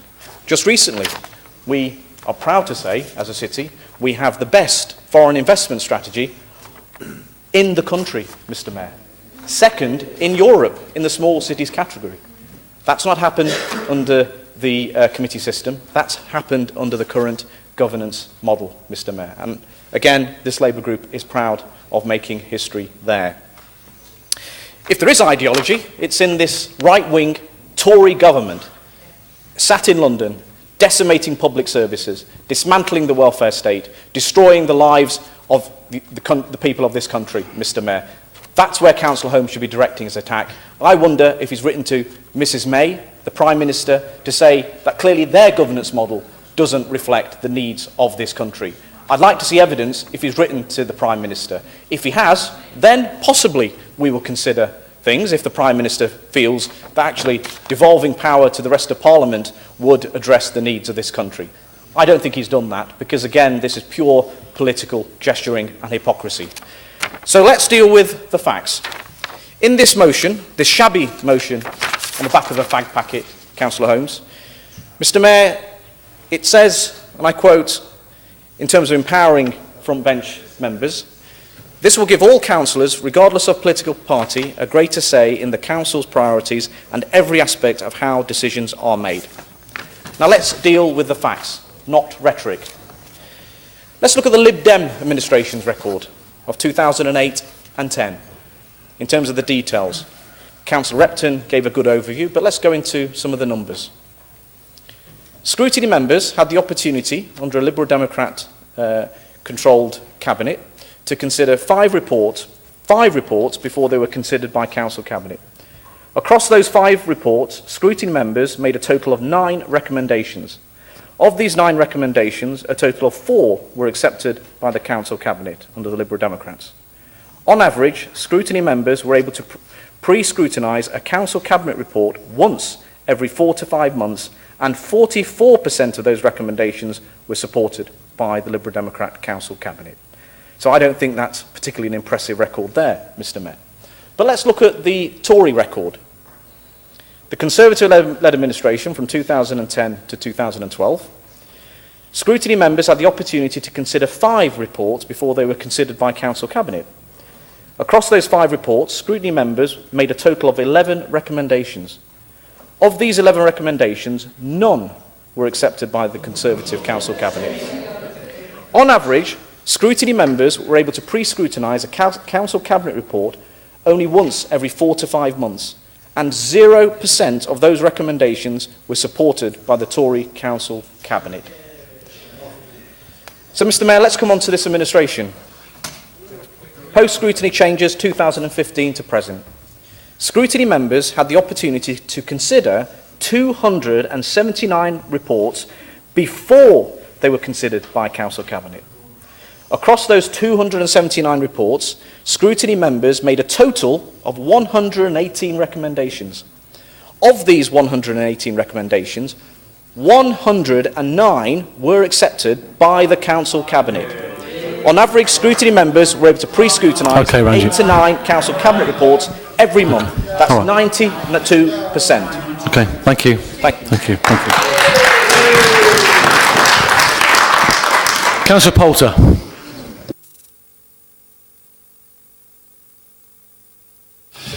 Thank you, Mr. Mayor. I don't actually propose to prolong this debate too much longer, because what's evidently clear is that the Labour group are not able to consider alternative options. It's clear that they're averse to openness, honesty and transparency within this council, and it highlights the fact that they're not prepared to do what's best for the city. They do what's better for the best for the cabinet and for the Labour group in the city. We've learnt from the debate why certain members, including Councillor Repton, weren't included in Councillor Holmes' speech. But the fact is that the public of Derby do not trust this Labour cabinet or this Labour group in this city.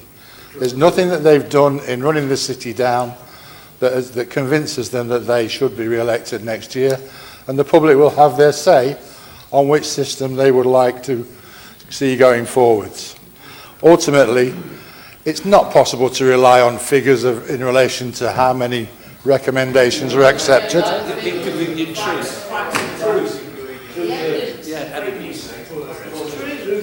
Can we stop the clock, Mr. Mayor, while they have their say, please? Go on, carry on. Absolutely. Ready? It's not possible to rely on statistics in relation to recommendations that were accepted, purely for the reason, yes, Jack, we do have Widdicombe, and yes, that will have a result. But scrutiny committees should not be Widdicombe'd with a whip, and that's what happens in this city. We know that, you know that. We know that any recommendations coming out of scrutiny in the last few years have only been allowed to go through when it suits the administration to do so.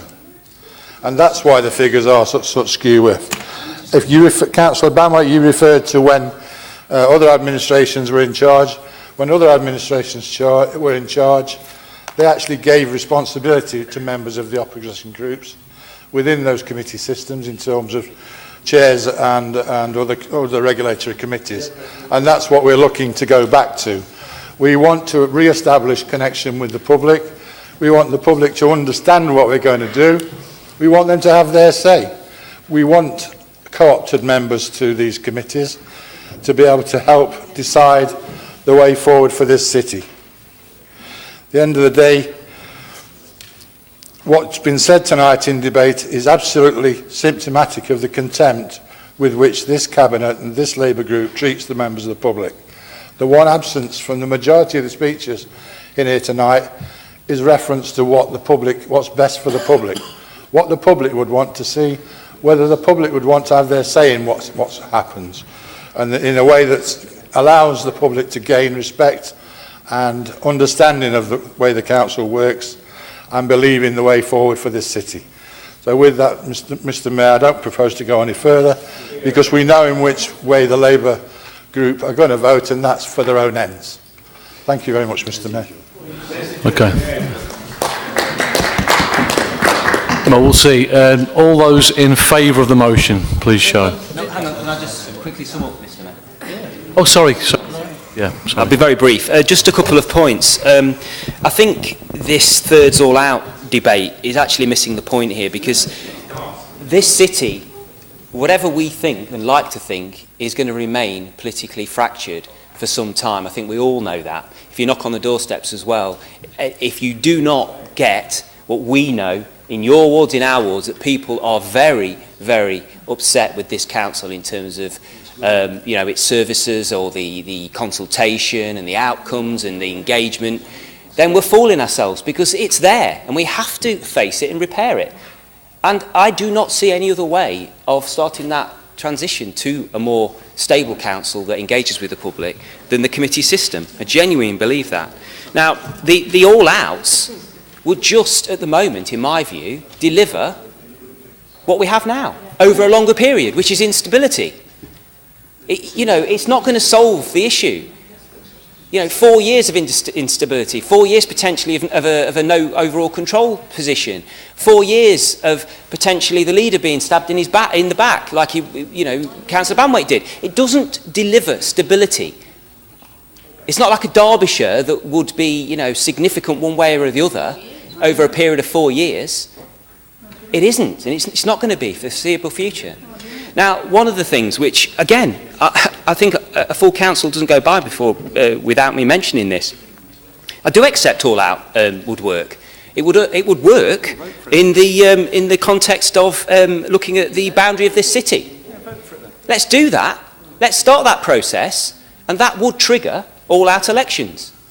We can do two things. You can deliver what you want, and we will get what we want, which is a larger city on a financial boundary.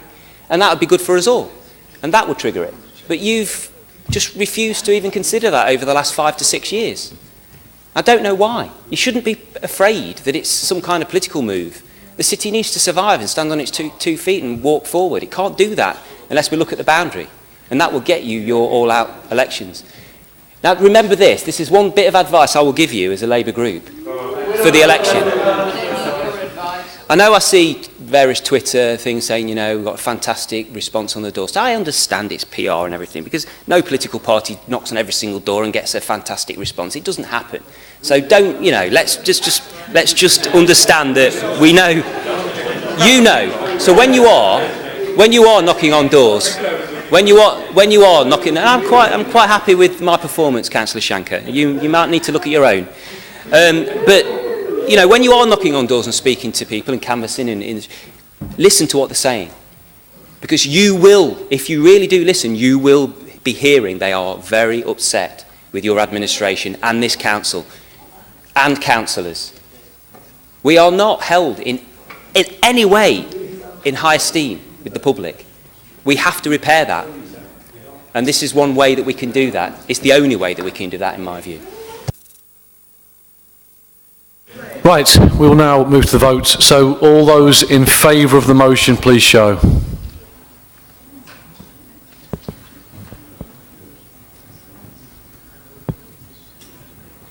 Yeah, we got it. And all those against?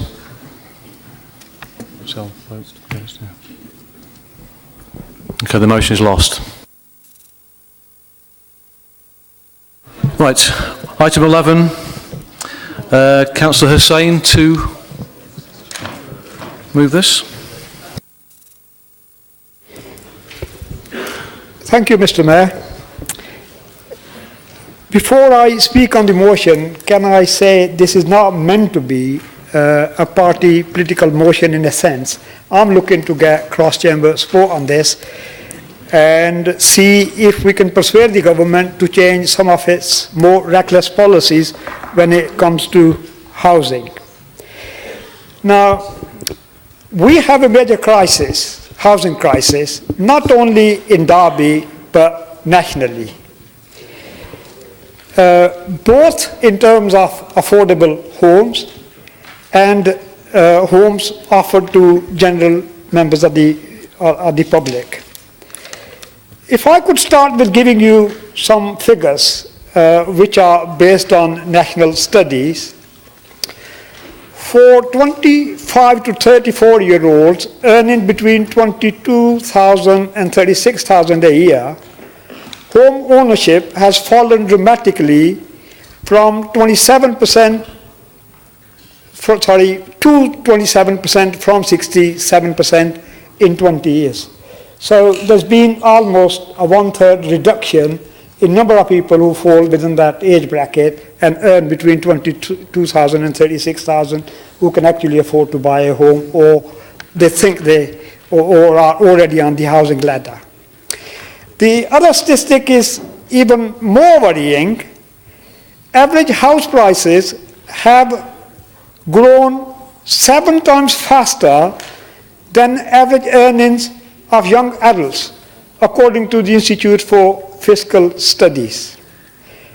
Now, average house prices have increased by 152%, whilst earnings have increased by just 22% after accounting for inflation in the past 20 years.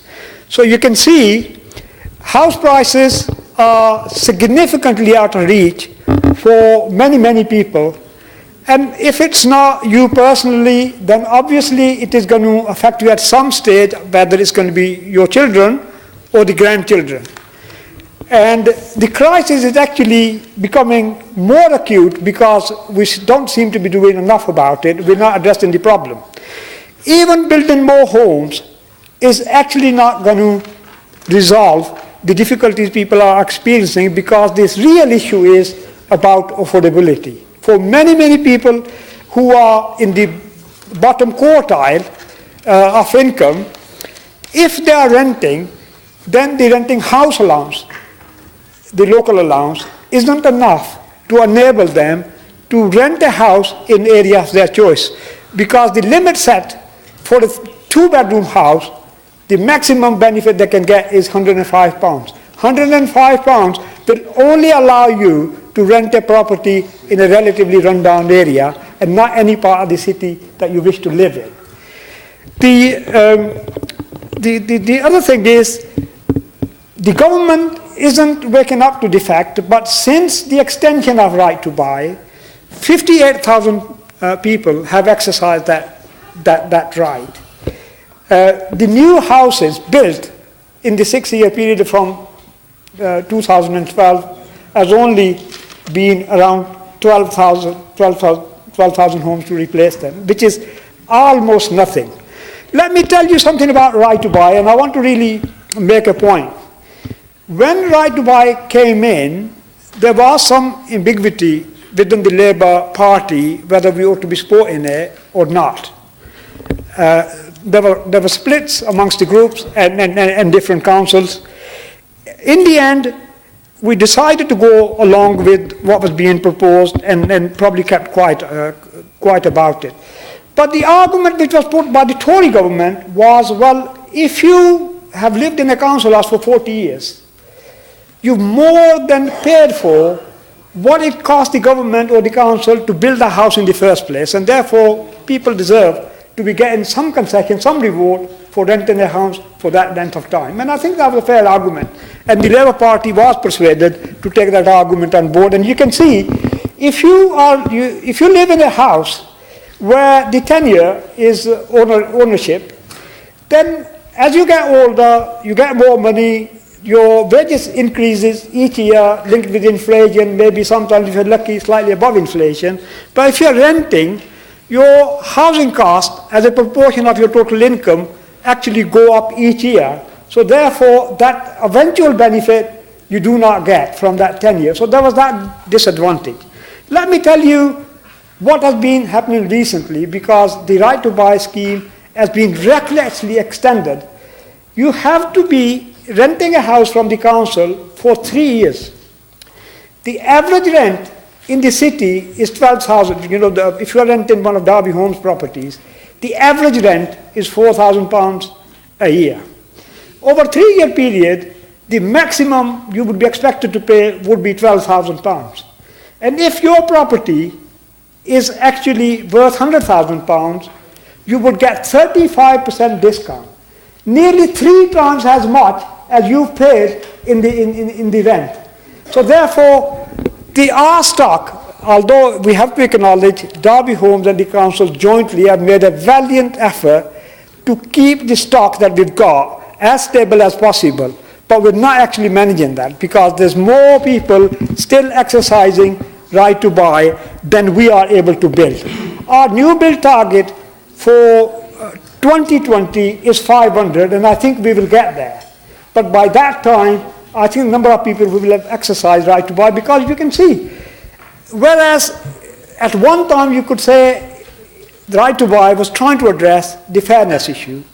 Now the only way I can describe is it's a bit of a bribe, which the Tory government offered, and they want to actually extend that, and luckily they did take a backward step when they said we were going to extend this right to also housing associations.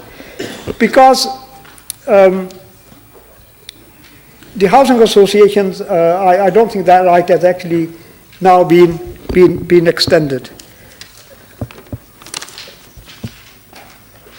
Now,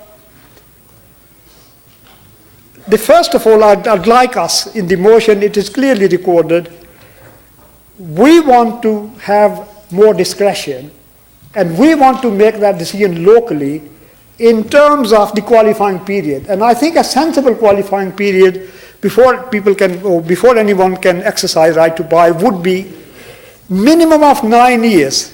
So after 9 years, if they get 35% discount, they will get all their rent back when they actually exercise that decision, instead of 3 years and 35% discount. So at least it will be, to an extent, fairer, because they will have paid that, whatever they're getting back in discount. Whereas under the existing system, when it comes to flats, the minimum discount you can get if you're trying to purchase a flat that you lived in for 3 years is actually 50%. Now, where is this fairness in it? That the public, ordinary people, ordinary taxpayers, are trying to stuff money into people who happen to be living in council houses. I'm not blinded to fairness issue, and I don't want the right to buy right to be abolished or anything, but I think we should seriously consider making representations to the council to say we've not got to be fair just to the tenants and people who are around this point in time. We've got to give some thought to our future generations and their offsprings, because the system that we're trying to, or the system that we did build over 50 years has actually been, or is in the process of being, destroyed. And if you're not careful, people will have no decent homes to rent. They'll either be forced to rent in areas where housing or significant housing stock is actually not fit for purpose, or they will have to pay through the nose in order to live in a reasonable property in the rest of the city. The average rent in the rest of the city is around about £650 a month. The maximum 2-bedroom house rent allowance is 400. If somebody is struggling for income, they are a very low income, or they are on benefits, is it realistic to expect them to find £250 additional from their own resources to be able to rent a decent house?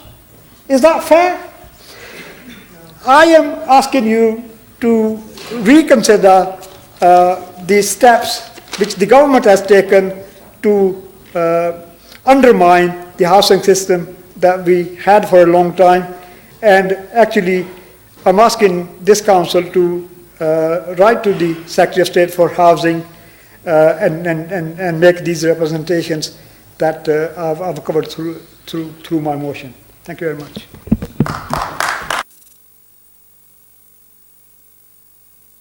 Councillor Winty, would you like to speak now? Yes, thank you, Mr. Mayor. I'm very pleased to to second this motion because investment in affordable housing creates stable environments in which to achieve other health and social justice outcomes. Councillor Hussain has put the national picture. I'd like to put the local picture. In Derby, the number of homeless, which is individuals or families, tripled in the space of a year to 769, either private individuals and families. Many of these people live fragile lives, which means that welfare cuts, bedroom tax, tax credit cuts can impact very quickly on struggling families, of which there are many. And with high rents charged by some private landlords can very quickly result in arrears in rent, which leads to eviction, and the toll that that takes on individuals and family life means falling into poverty, mental health issues, and can result in family breakdowns and push children into living in poverty. And finally, billions of pounds of taxpayers' money could be saved by building social housing instead of channelling housing benefit to private landlords. Thank you. Councillor Russell. Thank you, Mr Mayor. Yeah, I'll be really brief on this, but I couldn't actually let this pass without speaking about it because I really care passionately about this issue. There's no doubt that we are in the midst of a housing crisis. Councillor Winter talked about the upsurge in homelessness. That is the major issue that is pivotal to this. We have to do something as a country to address that really, really serious issue that we can see on our streets. You know, the increase in the number of homeless people on the streets of Derby is there for all to see. We have to do something to address the lack of housing provision in the city. But I'm actually just going to give a shout out to Dom and Jack again, second time tonight. Sorry everyone else, but home ownership is a particular issue that affects our generation more so than older generations. To get on the housing ladder now as a young person, you're way too old, bagger, is really, really challenging. That's an issue that needs to be addressed. The fractured nature of the housing market as it exists today in this country and in Derby doesn't work. It doesn't work and it's not fit for purpose. And in particular reference to the issue around right to buy that Councillor Hussain spoke so eloquently about, look, right, my view is the right to buy policy was mad at inception, it was either mad at its extension, and it's not fixing the problem. There's no issue for me in the principle of home ownership and the aspiration of home ownership. Of course that's laudable and of course that's good. But when you don't give local authorities the resources to be able to replace houses like for like, which we do not have, the policy is nonsensical. There's a need for those houses. There's a need in this city to address what is obviously a housing crisis. And although in Derby we have made good strides, when Councillor Shanker was the Cabinet Member for Housing, the announcement we made for the building of the 500 affordable homes, that is the biggest target that was set at that time anywhere outside of London.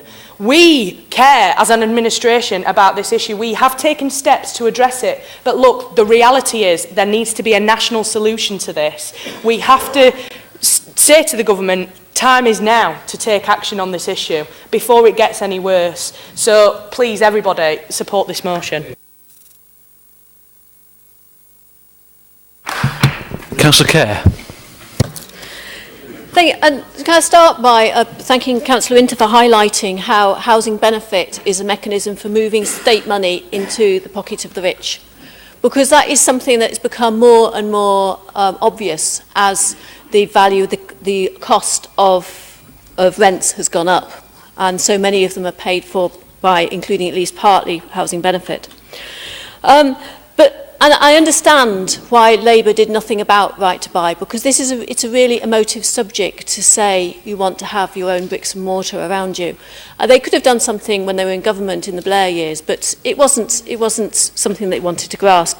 And indeed, the problem has got significantly worse in terms of unaffordability of housing in the years since. However, as far as this motion goes, it doesn't actually say we're going to do very much. And yeah, we do welcome, and very much welcome, the calls from the Local Government Association, but we're not telling the government that. We're not telling the Secretary of State that in the final paragraph. And if we are going to do something, I think we're also missing a trick, because I'm told that the government has just clawed back £72 million, which could have been spent on affordable housing. They've decided, no, they're not going to bother allocating it in this financial year. And we know that there are changes going on in Scotland that the Scottish Government has moved through in terms of giving more security to people who are living in private rented sector and greater accountability of tenants within the private sector, so that there is actually a better balance on both sides there. It'll be interesting to know how that works out, because it's early days yet, but it's something that we need to be watching. And then to push the UK government to be doing for us from Westminster. It's another example of where we don't have enough power locally to be able to make the decisions that could make a difference, in this case, to people who are unable to afford housing in Derby. Anyway, as far as the motion goes, I very much suggest that we ought to be writing to the Secretary of State to say that we support the Local Governments Association's calls for right-to-buy discounts and to retain right-to-buy receipts in full and to be able to borrow to build new affordable homes. So I've got a very brief amendment which I hope will be accepted, just to bring forward, sorry, you can't hear me any longer, just to bring forward the items in the penultimate paragraph to include those in what we say to the Secretary of State.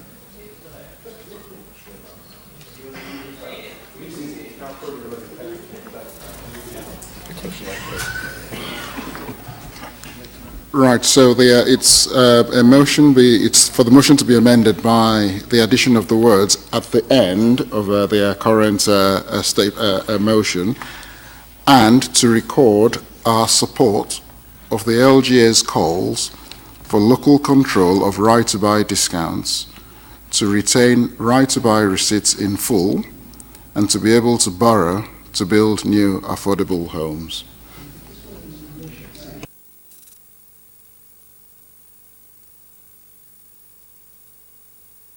Have you got a seconder for the amendment, Lucy? Yeah, Mike. Should we move to vote on the amendment, yeah? So everyone in favour of the amendment? Please show. I'll say yes. That's carried, thank you. So where were we? Yeah, substantive motion. Got one more. Do you want to carry on, Lucy, or not? No, I've finished, thank you, Chair. Okay, thank you. Right, Councillor Graves.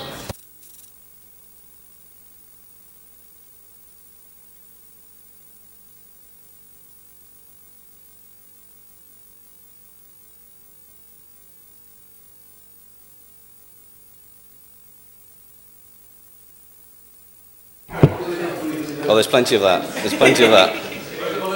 Mr. Mayor, I was going to say it needed amending, but not the way Councillor Kerr had put it, but nevertheless. Yes, we do need more affordable housing. I even agree we should replace the housing brought through right to buy. Your commitment to build 500 affordable homes is farcical. You already have 25% of that figure destined for Alveston against the wishes of the vast majority of existing Alveston residents in the form of an 8-storey block of flats. You had a fight with him, didn't you? What this motion misses is the background information as to how we got here and how we might resolve further exacerbation of the problem. It is more complex than this motion suggests. Yes, we do need more housing. Yes, we do need quality housing. No, this will not put everything right. On June the 23rd, 2016, our country voted on the most important subject we are ever to face in our lifetime. Okay, order please. We voted leave. Why? In simple terms, to stop paying £55 million a day to corrupt and a deaf organisation, to control our borders. Net migration figures are still bigger than our city every year. More than 1 million new people every 4 years, and that does not include our own birth rate. To rule ourselves as we once did, for what so many died for. To trade freely with whomever we want. I'm ashamed to say that the first government to open our country to mass uncontrolled immigration was a Labour government, although successive governments have still failed to change this. The issue is not merely that we should build more homes, but that we should turn the tap off as well. Whilst the Conservatives make the right noises, they have done nothing to stem this issue. A Corbyn government would merely turn the tap to full flow. Britons have been misled over the true impact of migration on housing for years. The government says that 65 to 70% of additional households created in England are due to migration, a massive figure. However, Migration Watch UK, a non-political and research organisation, has analysed a decade of official data that shows the additional households created in England between 2005 and 2015, 90% had a foreign-born head of household. Yet the focus of this debate, as it is here, is still entirely on supply. Nobody dare talks about the demand and its principal driver, immigration. If we want to make housing more affordable, the biggest single thing to help would be to reduce immigration, because that is what's driving up prices and shortage of supply. Current and previous governments have betrayed the British people, denying them the possibility of home ownership due to mass immigration. They would rather keep our borders open so that rich metropolitan types can get cheap labour. All the while, working class Britain faces soaring rents, shortage of housing, wage compression, congested roads, higher taxes and growing queues for the doctors and the NHS. The environment people live in is important to them. We are supposed to be in a first world country, yet we do not have enough affordable housing. There are too many homes in poor condition and unscrupulous landlords willing to rent them out. We have a growing homeless society and food bank users, yet we still give out £33 million a day in foreign aid, one of the few budgets that actually increase. It begs the question, where is the home aid? The human psyche is not to be living on top of each other, but in nice spaces. When humans crowd together, it causes problems. Friction with our neighbours, arguments about space, such as parking, dogs having to leave deposits on pavements because there's insufficient grassed areas, irresponsible owners just leaving it for someone else to clear up. This, in turn, leads to disrespect for our neighbours. That disrespect has grown exponentially since I have been a councillor. Housing density is not the answer. If you go down this route, we will eventually run out of nice space. Councillor Sain, your words are disingenuous, only there to score a political point, and deliberately fails to address the core problem. You are typical of a local politician who was in it for the wrong reasons.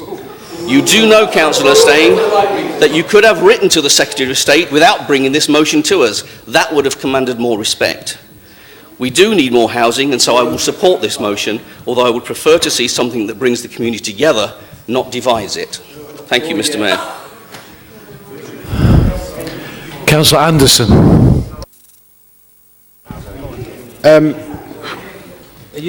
I just want to start really by saying, I for one, I'm glad that Councillor Hussain brought this motion, because what it does is put on the forefront of our local agenda something that really matters to my generation and the generation of, a great many people within Alveston, actually.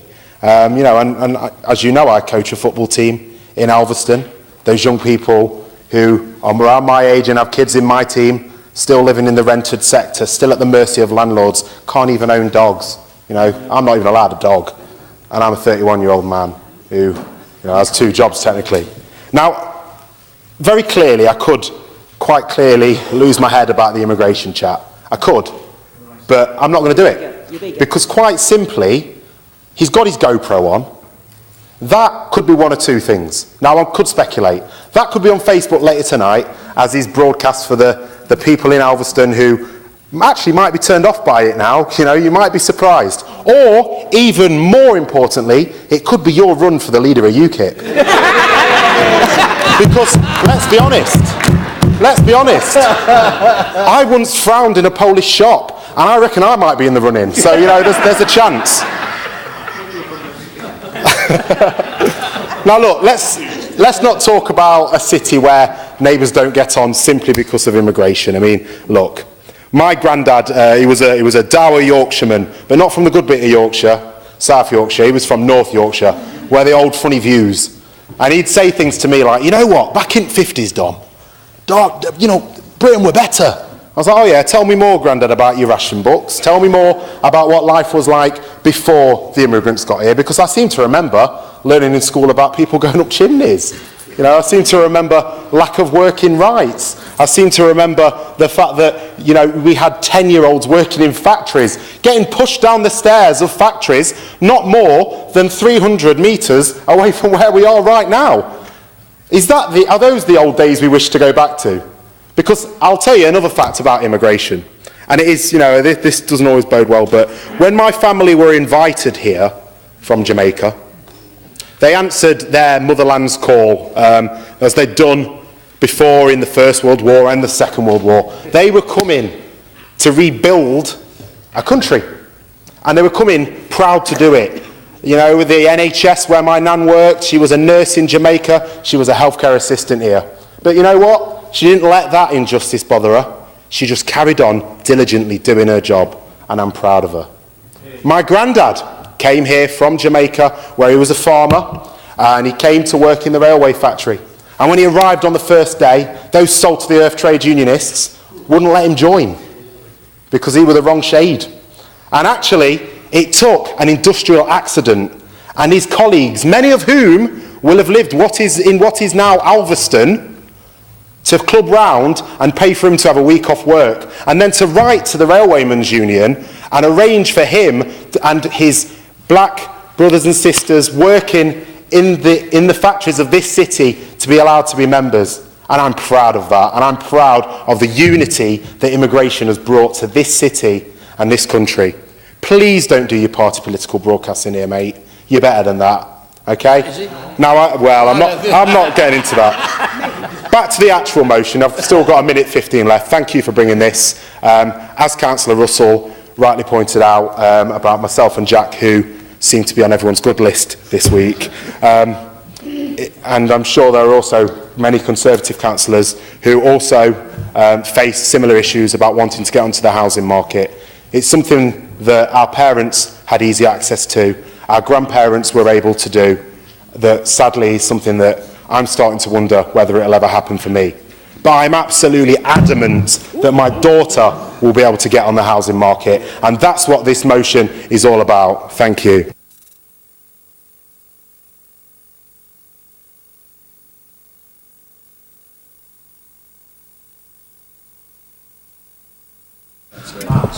Oh, Councillor Evans.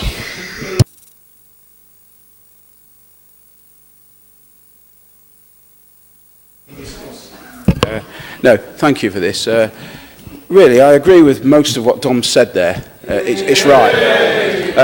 To put a few points clear here, right, I, for one, and I know Mr. Gray's here next to me, is another, we are not anti-immigration. We want immigration. We've had it in this country. We've had the Poles and the Ukrainians from the Second World War, and the people from Africa and Jamaica and so on, and it's most welcome.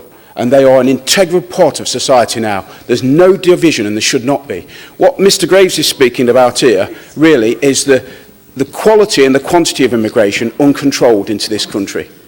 And that cannot continue. And the other point is that everybody seems to ignore is the £33 million a day in foreign aid. Think about that. £33 million a day in foreign aid. When we're struggling here with our infrastructures and everything else, how can that be fair? Thank you, Mr. Mayor. Okay, Councillor Hussain, we'd like to sum up, please. Very briefly, Councillor Graves appears to blame immigration for every single issue which this country ever experiences. And everything negative that's running through, he thinks immigration is the main cause of it and nothing else. Well, to be honest, I mean, if you're talking about housing, the biggest cause, if you think, which causes a rise in prices, is the land prices, and developer sitting on major land banks.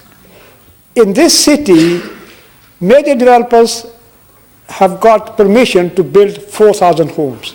Yet the yearly rate of development runs at around about 250 to 300. We need to pass legislation to compel developers or tax them. They give them, after they've had a planning permission, we should give them 2 years maximum to get something on it. After that, we ought to be actually taxing them just like we are taxing empty properties. And that would actually solve the problem very, very quickly.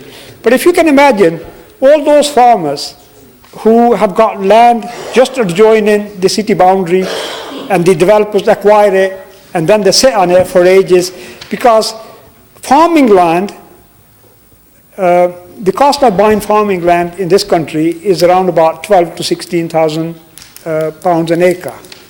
Once they get the planning permission, same land becomes worth £500,000 to £1 million worth.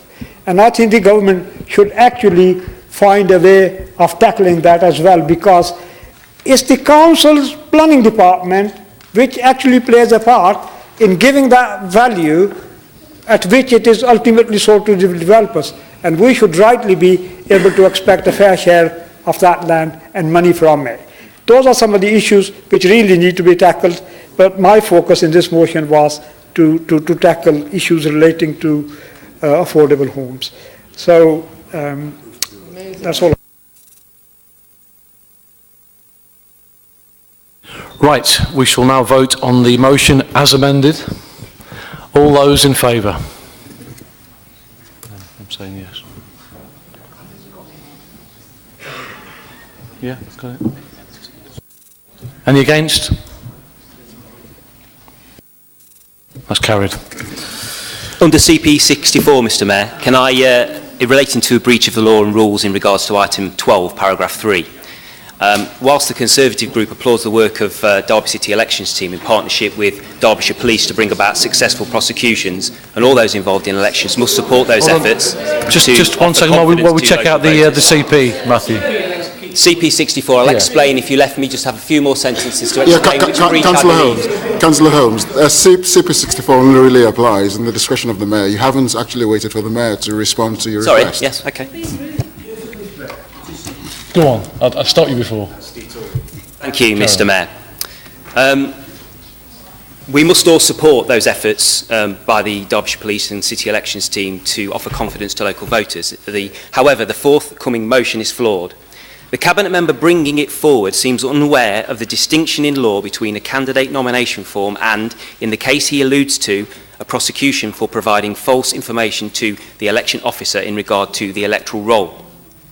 For anyone to accuse or imply that those who signed the nomination form knew that the residency at the address given was false, as the poorly worded motion leans towards in paragraph 3, is irresponsible, contemptuous and not worthy of this chamber. It is important to make clear that if Councillor Shanker, Councillor Eldritt or any other member seeks to name anyone who signed the nomination paper in that context, it may well be considered slanderous, and qualified privilege will not protect them when legal action for defamation of character is sought. And so, that being the case, the motion as written will not receive any further response from the Conservative group. I'd also formally request that the recording of the forthcoming debate is not subsequently redacted in any way to enable future legal review. Councillor Shanker. No. Thank you, Mr Mayor. The issue of electoral fraud has been on Derby's agenda for several years, unfortunately. And the Council can proudly say that it has acted swiftly throughout that period to deliver justice against those who seek to undermine democracy in our city. Back in 2013, there was a case of two individuals who misrepresented at a polling station in order to use the votes of others. In 2016, the former deputy leader of the Conservative group was jailed after he lied about his address to falsely claim entitlement to stand among us as councillors. And earlier this year, the Tusk candidate Christopher Fernandez was jailed for obtaining signatures under false pretence for his nomination form. I'm sure the Council will join me as one in condemning the actions of those individuals, in applauding the work of our elections team and of Derbyshire Constabulary and the Crown Prosecution Service in ensuring justice was done. The purpose of this motion is not about inferring further guilt or wrongdoing. Far from it. It's about trying to tie up those loose ends to ensure absolute transparency. In the motion, I have invited the three sitting Conservative councillors who signed Mr Smalley's papers to make such a declaration. This is not because they have any charges to answer. I want to be absolutely clear, they don't. But it's to finally clear the record and provide them with an opportunity to explain once and for all how this happened, what they knew and when. It is about absolute transparency because the public have a right to know that there aren't any unanswered or lingering questions. And there aren't any doubts that we as 51 councillors are united in deploring electoral fraud. And the public have the right to know because delivering justice did not come without cost and pain to this council. Mr Mayor, the council submitted a claim against Mr Smalley for £26,757.99, including costs, for the wasted costs we incurred in running the by-election under what is known as the tort of deceit rules following Mr Smalley's conviction. Because Mr Smalley failed to submit a valid defence to the council's claim, we then applied for what is known as a judgment in default. There was no court hearing, but Mr Smalley had the option to apply to the county court to set the claim aside or make arrangements to pay the amount due. Mr Mayor, I'm pleased to report that he decided to accept our claim and has subsequently set up a repayment arrangement which we have agreed to. So the money we wasted is being reclaimed, but it has been a long and arduous journey, which is why the public has the right to fully understand what happened. Mr Mayor, I deliberately didn't name the councillors in this motion, although I know their identities because it isn't my place. I do feel it is my place as the Cabinet member responsible for governance to seek the absolute transparency that I have talked about. And my hope was that by encouraging the outcome, those individuals would wish to come forward and join me in condemning the actions of Mr Smalley and all those others. Sadly, there is one person who regularly attends these meetings who did feel it was his place to tell the world. Somebody who isn't elected, somebody who has never put himself before the electorate and sought their mandate. Somebody who seeks to be authoritative but not accountable. The man with the long lens, who may smile inanely one moment but slyly and sneakily reads our private documents and takes snapshots of our laptops, of our mobile phone screens the next. So the names now in the public domain, thanks to Derby News. I'm pretty sure the professional, trained journalists at the Derby Telegraph and BBC Radio Derby would be pretty appalled at how they got there. But get there they have. To that end, I will say to those councillors whose names Derby News has seen fit to publicise, I'm personally sorry. I wanted to present the opportunity for you but it was never my intention to force you out. If, despite my best efforts of persuasion, you wanted your identities to remain secret. But now they are, I invite you, as I have invited you previously. Please take the opportunity. Please stand up and tell us how you found yourselves in that position. Please don't sit in silence, as your leaders already said, while the rest of us condemn what your former deputy leader did. I know each of you well enough to be quite sure in my own mind that you deplore what happened, and as such as the next, as much as the next person. But I want this on public record to say that too, so we can stand together as 51 councillors against electoral fraud and without any ifs, buts or question marks in our wake. Thank you, Mr. Mayor. Councillor Eldred, would you like to second the motion? Formally second and reserve my right to speak, Mr. Mayor.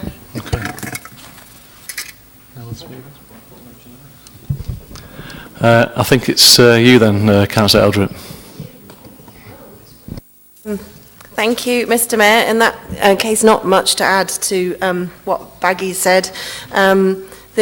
Except, again, to echo Councillor Holmes's speech earlier this evening, where he talked about us being public servants and us talking about having a duty to do what is in the best interest of the people of Derby. Sorry, I'm not standing up. Sorry, Mr. Mayor. Got a bit too comfortable there, didn't I? It's because it could be my last meeting. Yeah. Sorry? Yeah. And he talked a lot about transparency, and he talked a lot about openness, and he talked a lot about wanting to work together and collaboration, and the need for us to mend what he'd called a broken and fractured political system in this city. And that is what this motion is seeking to do. This motion is purely and simply calling for us to, across this chamber, cross-party, every single member, draw a line under this horrible episode and say that we never want it to happen again, to talk about the reasons why it happened, to condemn the actions of your former deputy leader, to talk possibly about what we can make sure that we can do in future to avoid it happening again, and maybe what safeguards you as a Conservative group locally have put in place to ensure that such things don't happen again. That is purely and simply what we were seeking to do through this motion, and if the Conservative group are not willing to do that, and those individuals are not willing to do that, then I'm disappointed, because we could have moved forward on the basis of this, and I think it would have been in the best interest of the people of Derby, and I think the people of Derby would have looked upon that as a really positive step forward for this city. Would you like to sum up, Councillor Shanker? Well, I'm extremely disappointed the Conservative group have remain silent on this matter, a very important matter for this chamber and for this city. I'm equally disappointed, to be honest with you, that the other opposition groups haven't managed to find fit to condemn the actions that I highlighted earlier. I'd like to move to the vote, Mr. Mayor, but could I please request a recorded vote on this matter?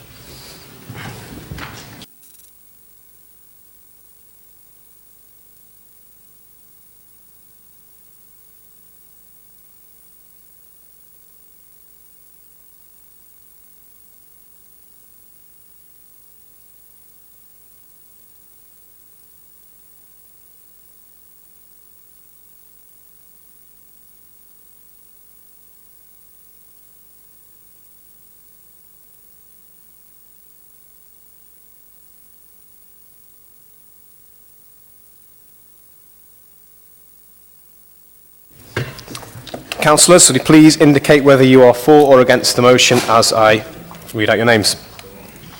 Councillor Afzal. Councillor Anderson. Councillor Ashburner. Councillor Banwaite. Councillor Bolton. Councillor Kerr. Councillor Carr. Councillor Dinser. Councillor Eldred. Councillor Evans. Councillor Froggatt. Councillor Graves. Councillor Harwood. Councillor Hassel. Councillor Hazelgrave. Councillor Alison Holmes. Councillor Matthew Holmes. Councillor Hudson. Councillor Hussain. Councillor Ingle.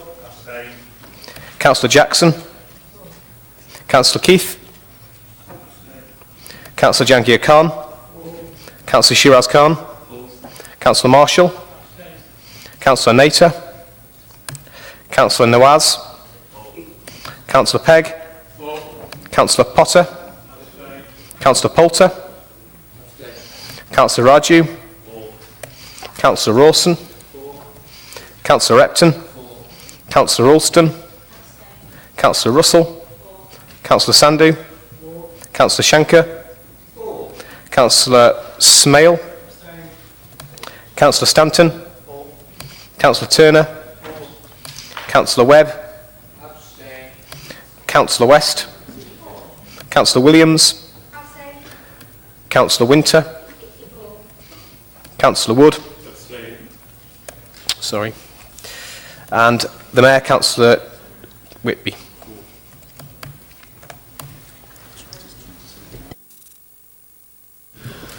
That is carried. Right, item 13. This is Councillor Kerr to move. Thank you, Mr. Mayor. There are lots of complex things in life, and daily life seems to get more complex. It's not this one. This is Brexit. You can go if you like. Anyway, I was just saying that life seems to get more and more complex by the day, by the month, by the year. Whether wanting to buy a rail ticket, renew your car insurance, or buy home energy, life is now so complex that there are websites around to help what used to be a simple task. In hindsight, it's therefore not surprising that leaving the European Union is turning out to be a lot more complex than was being suggested in 2016. And the government has, maybe belatedly, set up and staffed a department to guide us through the process. One of the things these probably highly paid officials have done is write a series of reports on the impact and hopefully the opportunities of Brexit. They've been talked about for months, these reports, but details have been lacking. There are generally about 50 being reported, and the degree of detail has been debated, but at least there seems to be something there. We know that other countries have been doing the same. ERA has published its online, and I think the Netherlands has done the same, but my Dutch isn't very good. Actually, it's non-existent. These two countries, the Netherlands and Ireland, will be impacted hardest by the UK leaving the European Union. We have most trade with them, and they are sharing this advice so that councils and businesses in their areas can prepare for change. The impact on the UK itself will obviously be greater still, but our ability to adapt and prepare is being hampered by the government's reluctance to share their publicly funded research. Derby, like other areas, is becoming aware of changes. We know that there will be impacts. It's one of the reasons why we've put effort into seeking overseas investment into Derby. In or out of Euratom will make a difference to Rolls-Royce and to the Royal Derby Hospital. Just-in-time manufacturing at Toyota and others will become more challenging. Businesses are considering the impacts on their sectors. East Midlands Airport, Rolls-Royce and Bombardier are apparently all lobbying behind the scenes for their sectors. Almost every day now we are hearing of changes being planned as business adapts. The big one today seems to be Airbus, with a threat of 100,000 jobs being lost directly and indirectly from the UK. Derby is not alone in this situation. Every city, every region will be impacted by changes. We clearly need to prepare. We've been told there should be new opportunities to grab. Personally, I'm struggling to see them, but hopefully the civil servants who've spent their days working on these reports will have spotted them. We need to know so that we can act and ensure that Derby gains a fair share of those opportunities. As I mentioned in the motion, Scotland and Wales have been given access to the government's research through the members of the Scottish Parliament and Welsh Assembly. Electorally, we, like them, are the next tier down from MPs. It seems only right that we too should have access to this research, along with other councillors across the country. And I'm suggesting that we ask for this access. We need as much information as possible to enable us to do the best we can for the people of Derby at this time of change. So I'm asking that the leader writes, with our full backing, for access to this research, and as it concerns not just Derby, but the whole country, I'm suggesting that we ask the Local Government Association to endorse this request to government. Thank you. Thank you. Councillor Carr, do you want to speak now, or? Okay, thank you. In that case, Councillor Rawson. Thank you, Mr. Mayor. The Labour Group will be supporting this motion. Councillor Kerr has made some very good points in her opening comments. Now isn't the time or the place to relive the highs and lows of the referendum campaign from a couple of years ago, much as Councillor Graves may wish to do that. However, it is true that the government does expect all local authorities, including Derby, to be responsible for driving our economic growth locally. And Brexit has an absolutely enormous impact on our ability to do this, affecting the very large companies, Toyota, Rolls-Royce, but also having an impact on the small and medium-sized enterprises as well. So as locally elected and accountable councillors on unitary authorities, I agree with Councillor Kerr that we should have access to the government's Brexit assessments under the same conditions as those of the Scottish and Welsh governments.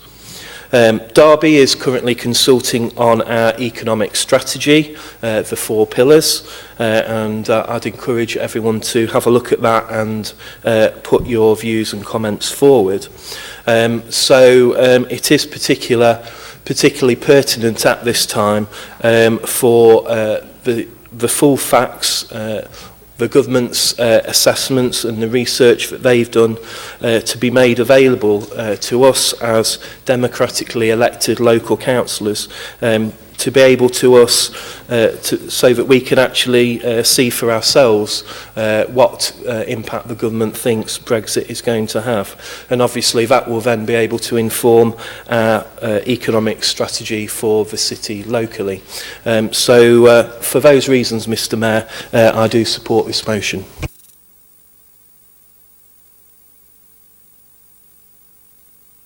Councillor Evans, please. Thank you, Mr. Mayor. We also will be fully supporting this motion. As the Chamber is no doubt aware, we are for democracy and transparency, and it needs to be out in the open. We need to know where we're going. But we do need to take it into context, because something like this, as we know from previous reports, and I won't go into that, on both sides of Brexit, we've had things embellished that have not proved to be true. They're only predictions, really, and it's a guidance. So it needs to be taken in that context. But we fully support it. And we have seen increases recently and assurances in Derby. We've got Toyota are going to build the Yaris at Burniston, and Rolls-Royce sales are up. So it is positive. But to go forward and move into the bigger world, I know Lucy mentioned she doesn't see where, but it is a big world out there. We need to have this. We need to have transparency. Thank you. Councillor Carr.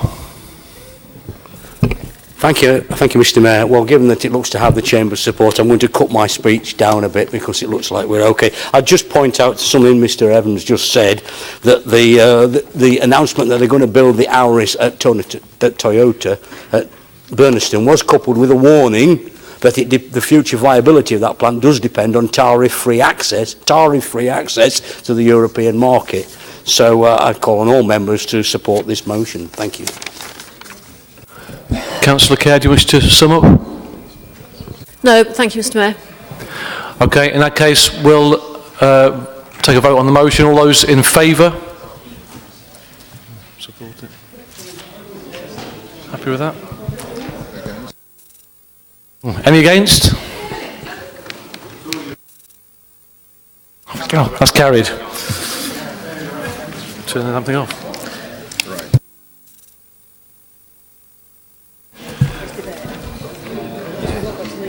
Yeah, this is the motion where if you've got A member of the LGPS. member of the LGPS, you need to leave.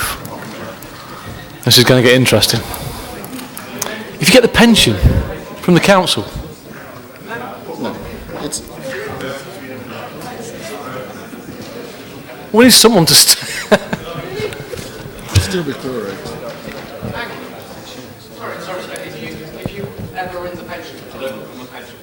Isn't that it? The Derbyshire LGPS, yes. Because it's a pecuniary interest, effectively.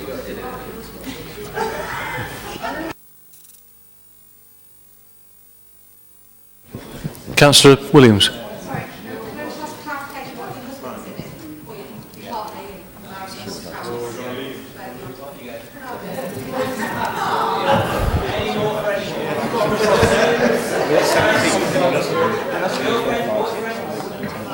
Right, okay. Okay, we are apparently still quorate, so, Councillor Kerr. Thank you. And I will be leaving after this as well, so I leave this debate in hopefully good hands. Back in 2005, Derby City Council was groundbreaking.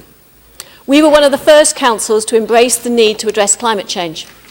The then leader of the council, now MP for Derby North, decided that a good way to spread awareness of the importance of tackling climate change was for staff to see the newly released Al Gore film, An Inconvenient Truth. In rather different times, there has not been the same level of engagement in his second film, An Inconvenient Sequel. Times are different, and this has not made the same impact, although the urgency for action is clearly growing. We've had recent cold weather, out of unseasonably cold weather, reflecting changing weather patterns.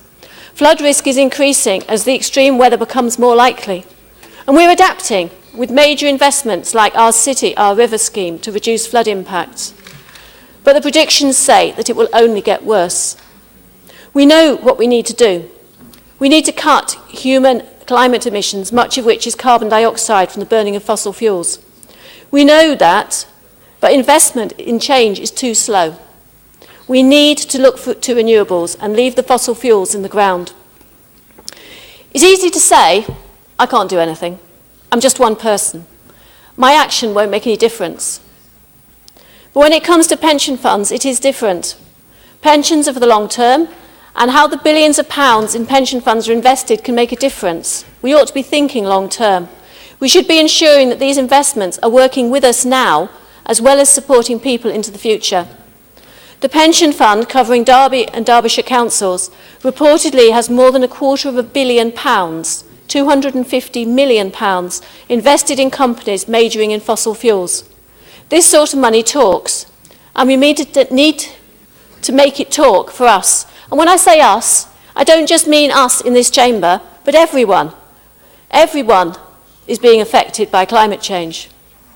We don't want to encourage further searching for fossil fuels to burn, like fracking elsewhere in Derbyshire, where communities are up in arms about it. We want to encourage investment in change to renewables. Think what investing £250 million in renewables could do. There has been a suggestion that pension funds could only consider financial issues in their deliberations, but a High Court decision last summer overturned this view. There is nothing to stop the Pension Committee reviewing its priorities if it chooses. We're not alone in thinking the time has come to change where money is invested. Universities, faith groups and more are taking action. There's even a Divest Derbyshire group campaigning for this.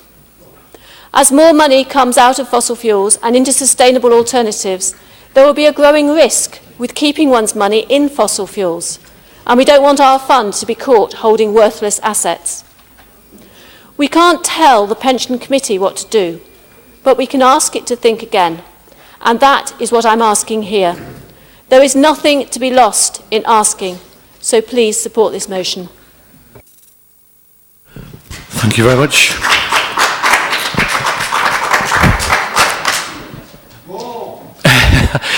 Councillor Ashburn, do you want to speak now or reserve your right?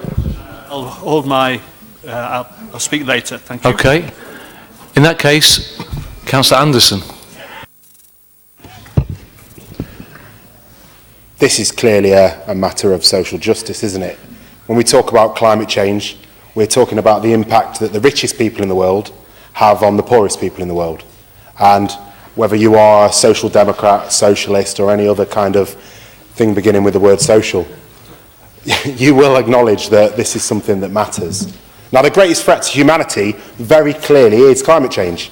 You know, more humans in the world will die as a result of climate change than any of the other ills we currently have and we currently face. But it's so infrequently talked about. And we also, you know, we need to look at the recent weather. Now, people will say, oh, how can we have global warming when it's gotten so cold? But climate change is actually about the increase in extreme weather phenomena. And you don't need to look much further than last week to see that things have gotten a little bit weirder with the weather. Now, I'm not going to reminisce too much, but back in my days as the Vice President of the National Union of Students, I ran a campaign with People and Planet to encourage universities to divest from fossil fuels in the same way that we're asking the pension fund to here. Now, some universities really went for it. The University of Exeter, which is still an extremely rich university, does a lot of research into, I don't like the term renewable energy when Robin's around because he says it's not a possible thing. But they certainly do a lot of work into new forms of energy and ways in which we can power our homes and our world in different ways. So I will ask colleagues on the Labour benches as well to support this. And I'd like to thank, oh, she's not going to wear it, oh well. I'd like to thank Lucy Kerr in her absence for bringing this, because this will affect the people of Derby one way or another eventually. So let's take a united stand against climate change and call for the divestment from fossil fuels. Thank you. Thank you, Councillor Anderson. I'll wait for the applause. Excellent. Seeing as there's no more speakers, Councillor Ashburner? To support it, so I have the impression that everyone's going to support this, so I'll... Should we go to the vote then? Okay, all those in favour? I'm definitely going to support this one. You need to count, do you? It's always a state act. Yeah. Any against? Okay, that's carried.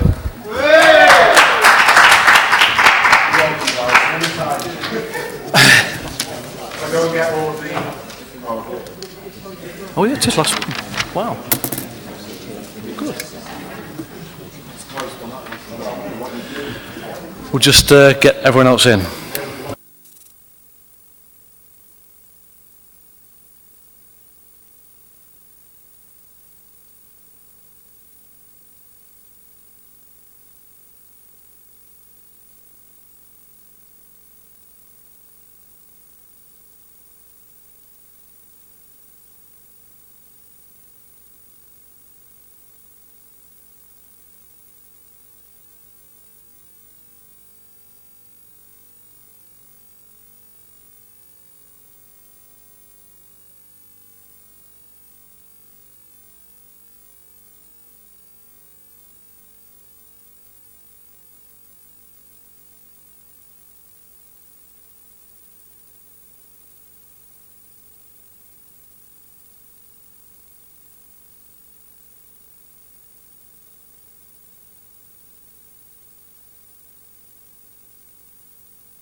Okay, the last motion of the night, Councillor Russell. Thank you, Mr Mayor. I'm very sorry to see the depleted numbers in the chamber for this motion about a really important issue, like universal credit. But anyway, I'll crack on. Cuts to working age benefits and 8 years of real terms wage decreases have undoubtedly condemned more people in the UK to poverty than at any point in the last 2 decades. Yet the government ploughs on with its failed implementation of universal credit, despite evidence of the enormous suffering it has already caused. A delay of up to 6 weeks in accessing the vital security that people need has led to increased debt, spiralling rent arrears, as vulnerable individuals are driven further and further into poverty. In recent years, we've seen an increased use of food banks as families struggle to put meals on the table. Last year, the Trussell Trust gave out almost 1.2 million emergency 3-day food supplies. In 2010, they gave out just 40,000. And the charity suggests that low-income and social security delays now account for over 50% of referrals. We've also recently heard evidence from Scope that disabled claimants will lose as much as £395 a week, thanks to the callous removal of the severe and enhanced disability premiums from universal credit. Meanwhile, chronically ill or disabled people are 53% more likely to face sanctions than their able-bodied counterparts. This is the reality of life for many in Tory Britain, and it's a scandal. Nobody would disagree that simplification of the social security system is a laudable endeavour. We should make it easier for vulnerable people to access the support to which they're entitled. But what we have seen here is quite the opposite. Universal credit has been used as a pretext for an ideological attack and assault on the principles of the once great welfare state. Pernicious sanctions against welfare claimants are disguised as helping people into work, while the right-wing media happily revel in dangerous rhetoric castigating the poorest in society. Now, at the sharp end of the Conservatives' assault on working people are children. Mr. Mayor, thanks to the new universal credit earning threshold, almost 1 million children are now set to lose their entitlement to free school meals. For some of whom, this means losing their access to their only hot meal of the day. The progress made prior to 2010 in tackling the scourge of child poverty is being steadily undone by uncaring and unfettered Tory policy. In fact, the IFS forecast by 2022 there'll be a staggering 5.2 million children, 5.2 million children in this country living in poverty, an increase of 7% on today's levels. And in shocking figures announced by End Child Poverty in January, after housing costs are taken into account, in our own city of Derby, 32% of children currently live in poverty. 32% of this city's young people are on the breadline. That's 20,000 kids. 20,000 kids in our city in poverty. It's a disgrace.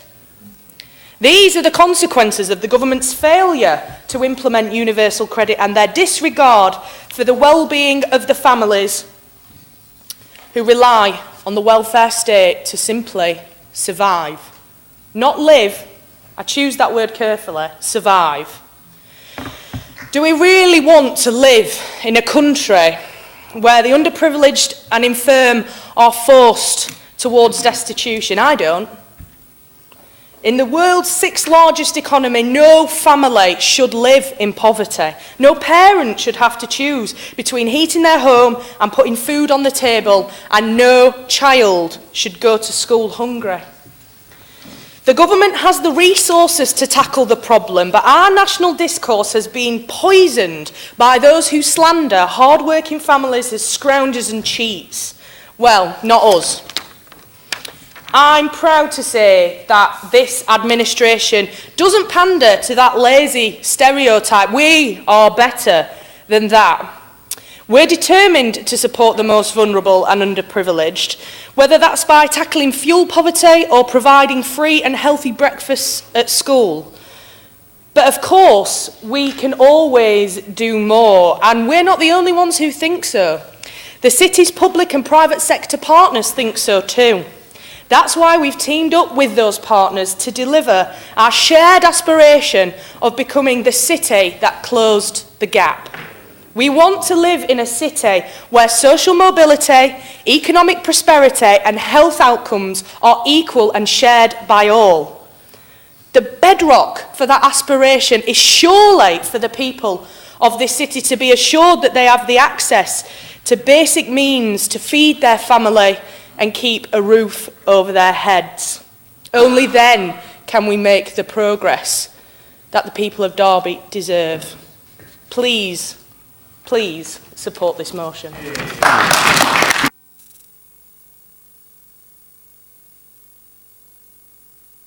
Councillor Hasselgrave, do you wish to second or reserve or? I'm proud to second this motion and I reserve my right to speak later. Right, in that case, Councillor Ashburner. Thank you very much. Councillor Russell commented on the exodus of councillors. I'm just going to start off by explaining that Lib Dem councillors have left because they're now at the Blakemews and Littleover Forum, which coincides with this meeting because this meeting we obviously postponed. So that's the reason for the mass exodus on our parties. I will be supporting this motion, although it is unnecessarily party political, because I fundamentally approve of the basics. Thank you. Thank you. Councillor Bolton. Yes, thank you, Mr Mayor. I fully support this motion, and Councillor Russell has obviously put the national figures whilst moving the motion. I'd like to now put it from a city aspect, and from the casework ideal as a Chaddesden councillor along with Councillor Winter, we actually see first-hand from our casework the struggling families that are suffering under our present Conservative government. Councillor Winter and I were at the food bank that we organised on Chaddesden Park the week before Christmas, and we were amazed. Many of our constituents were there because they are struggling. Children are going to school without breakfast. They are only having one hot meal a day. And clearly, our Chaddesden constituents are suffering because of the present Tory government policies. But to put some statistics, and I think statistics are the evidence here, the figures I've been given this week from the Children's Services Department are quite astounding, and I'm going to share them with you now, because this is the evidence. This is the evidence these Tory cuts are having on families and children in our city. And it's got to be told. And I'm sorry if you don't like the truth, people on my left, but you're going to hear them. The number of our current early help cases in this city is 953. That is appalling. The number of children in need cases we have live in this city is 1,636. That is appalling, and it's because of your government that families are suffering in this city. You ought to be ashamed of yourselves. The current child protection cases to date stand at 550. That means 550 children in our city are at risk of harm. That is not something I am proud of. That is not something that my cabinet colleagues are proud of, and none of the Labour Group colleagues here this evening are proud of. These figures are appalling, and it's a consequence of this Tory government having an effect on families and the life and the early life of children. And I'm proud, and so are my cabinet colleagues and the whole of the Labour Group, we have not closed one children's centre in this city. Some Tory councils have, we haven't. We have made sure that frontline services are there for the families and children who need them. And that is something that will carry on while we have the administration, irrespective of the Tory government down at Whitehall. The Labour look after the many, not the few.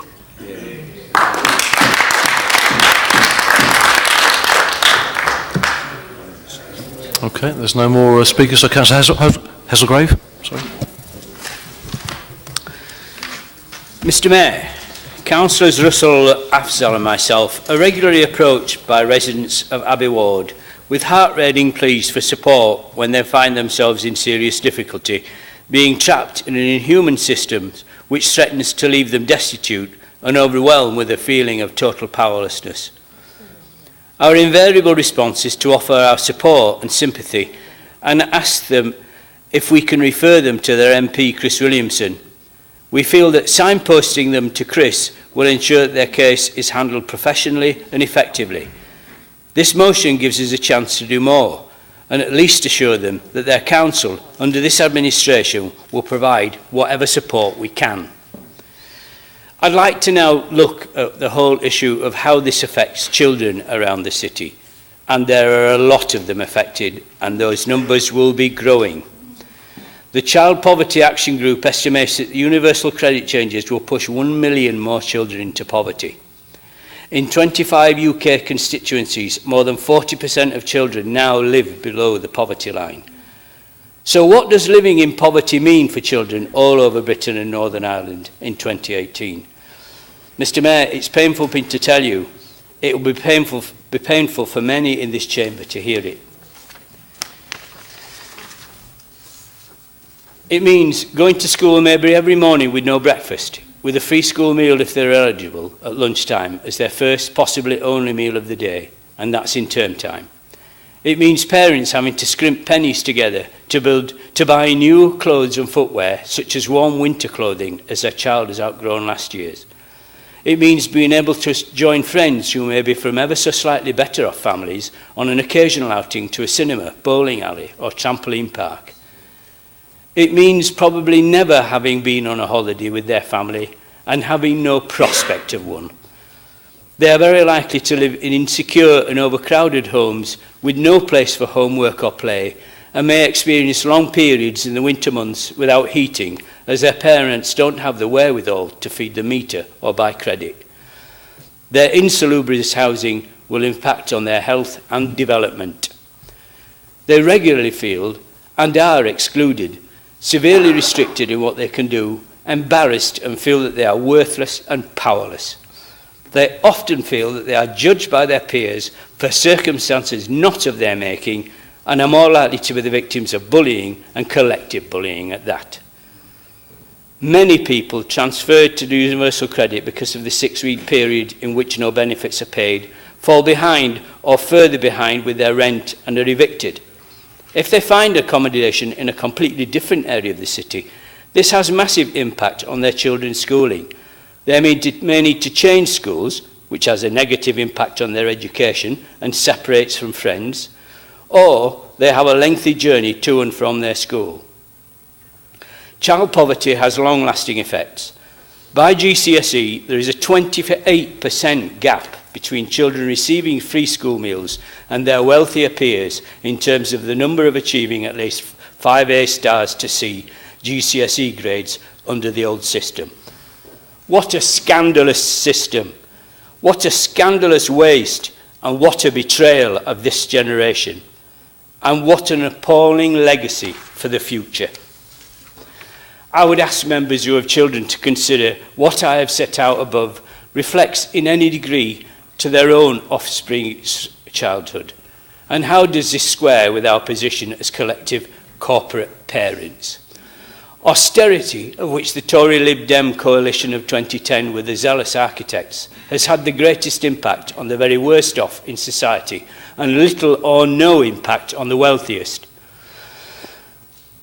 This all, of course, makes the UK a much more unequal society and has made children who weren't even born when the economy went into deep recession the scapegoats. In the city of Derby, 28,000 people will eventually be transferred to universal credit. Of these, 50% will be working families and 50% will be people who have a disability or may or not have dependents. Clearly, behind those 28,000 people, there are a lot of children, so the impact will be massive. Yet the Conservative DUP government carries on blindly since they just don't care. I think it's the least Oakham councillors can do to join me in supporting this motion. Let's do all we can to support those who have desperate need of help. Okay, thank you. Councillor Russell, would you like to sum up? I just want to genuinely say how disappointed I am actually that no opposition member has even contributed to the debate on this issue. Yes, I have. Yeah, sorry. Main opposition, yeah. Sorry. Yeah, he says no contribution. Official opposition. The pain and the suffering that is happening right now in this city is real. It's real. Kids are going hungry. Parents are literally choosing between whether to put the eating on or feed the kids, and parents go for days and days and days without meals to make sure their kids can eat. That's real. That's happening now. And for nobody from the Tory party here tonight, or the Conservatives, as you might like to prefer to be called, to make a comment on what is frankly the scourge of modern day Britain, the poverty. I'm honestly, I can't believe it. I can't believe you wouldn't even contribute to the debate. This matters. We have got to do more. I believe we have got to have a refocus. We can call on the government to do all sorts of things. The reality is they ain't going to do jack, because they don't want people to do better. They want to keep people in poverty. They want to keep people low. As long as they're all right, it's easy. It's easy. Well, not for us. We are going to do things differently. We've got to put more energy into supporting those people, because the government clearly don't care. And the Conservative councillors here tonight have showed that they don't care either. Sarah. Move for recorded vote. Move to vote, yeah? Recorded vote, yeah. Good to get up.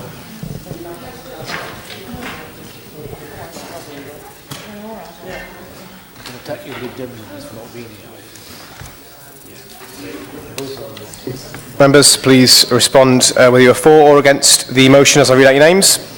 Councillor Afzal. Councillor Anderson. Councillor Ashburner. Councillor Banwaite. Councillor Bolton. Councillor Dinser. Councillor Eldred. Councillor Froggatt. Councillor Harwood. Councillor Hassel. Councillor Heselgrave. For. Councillor Alison Holmes. Councillor Alison Holmes. Councillor Matthew Holmes. Councillor Hudson.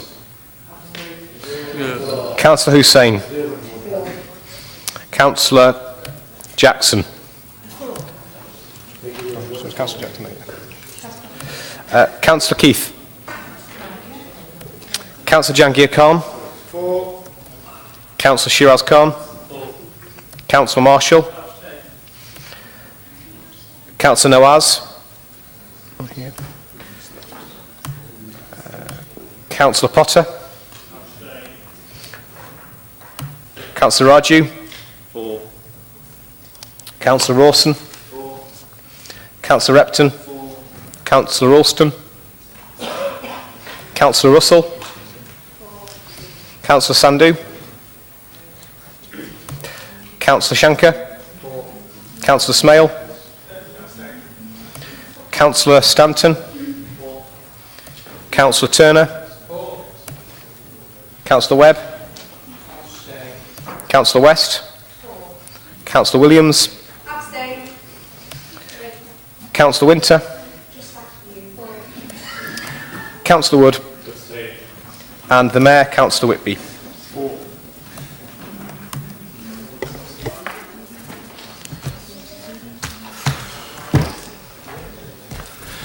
That's carried. Yes. And I think we can close the meeting. Thank you.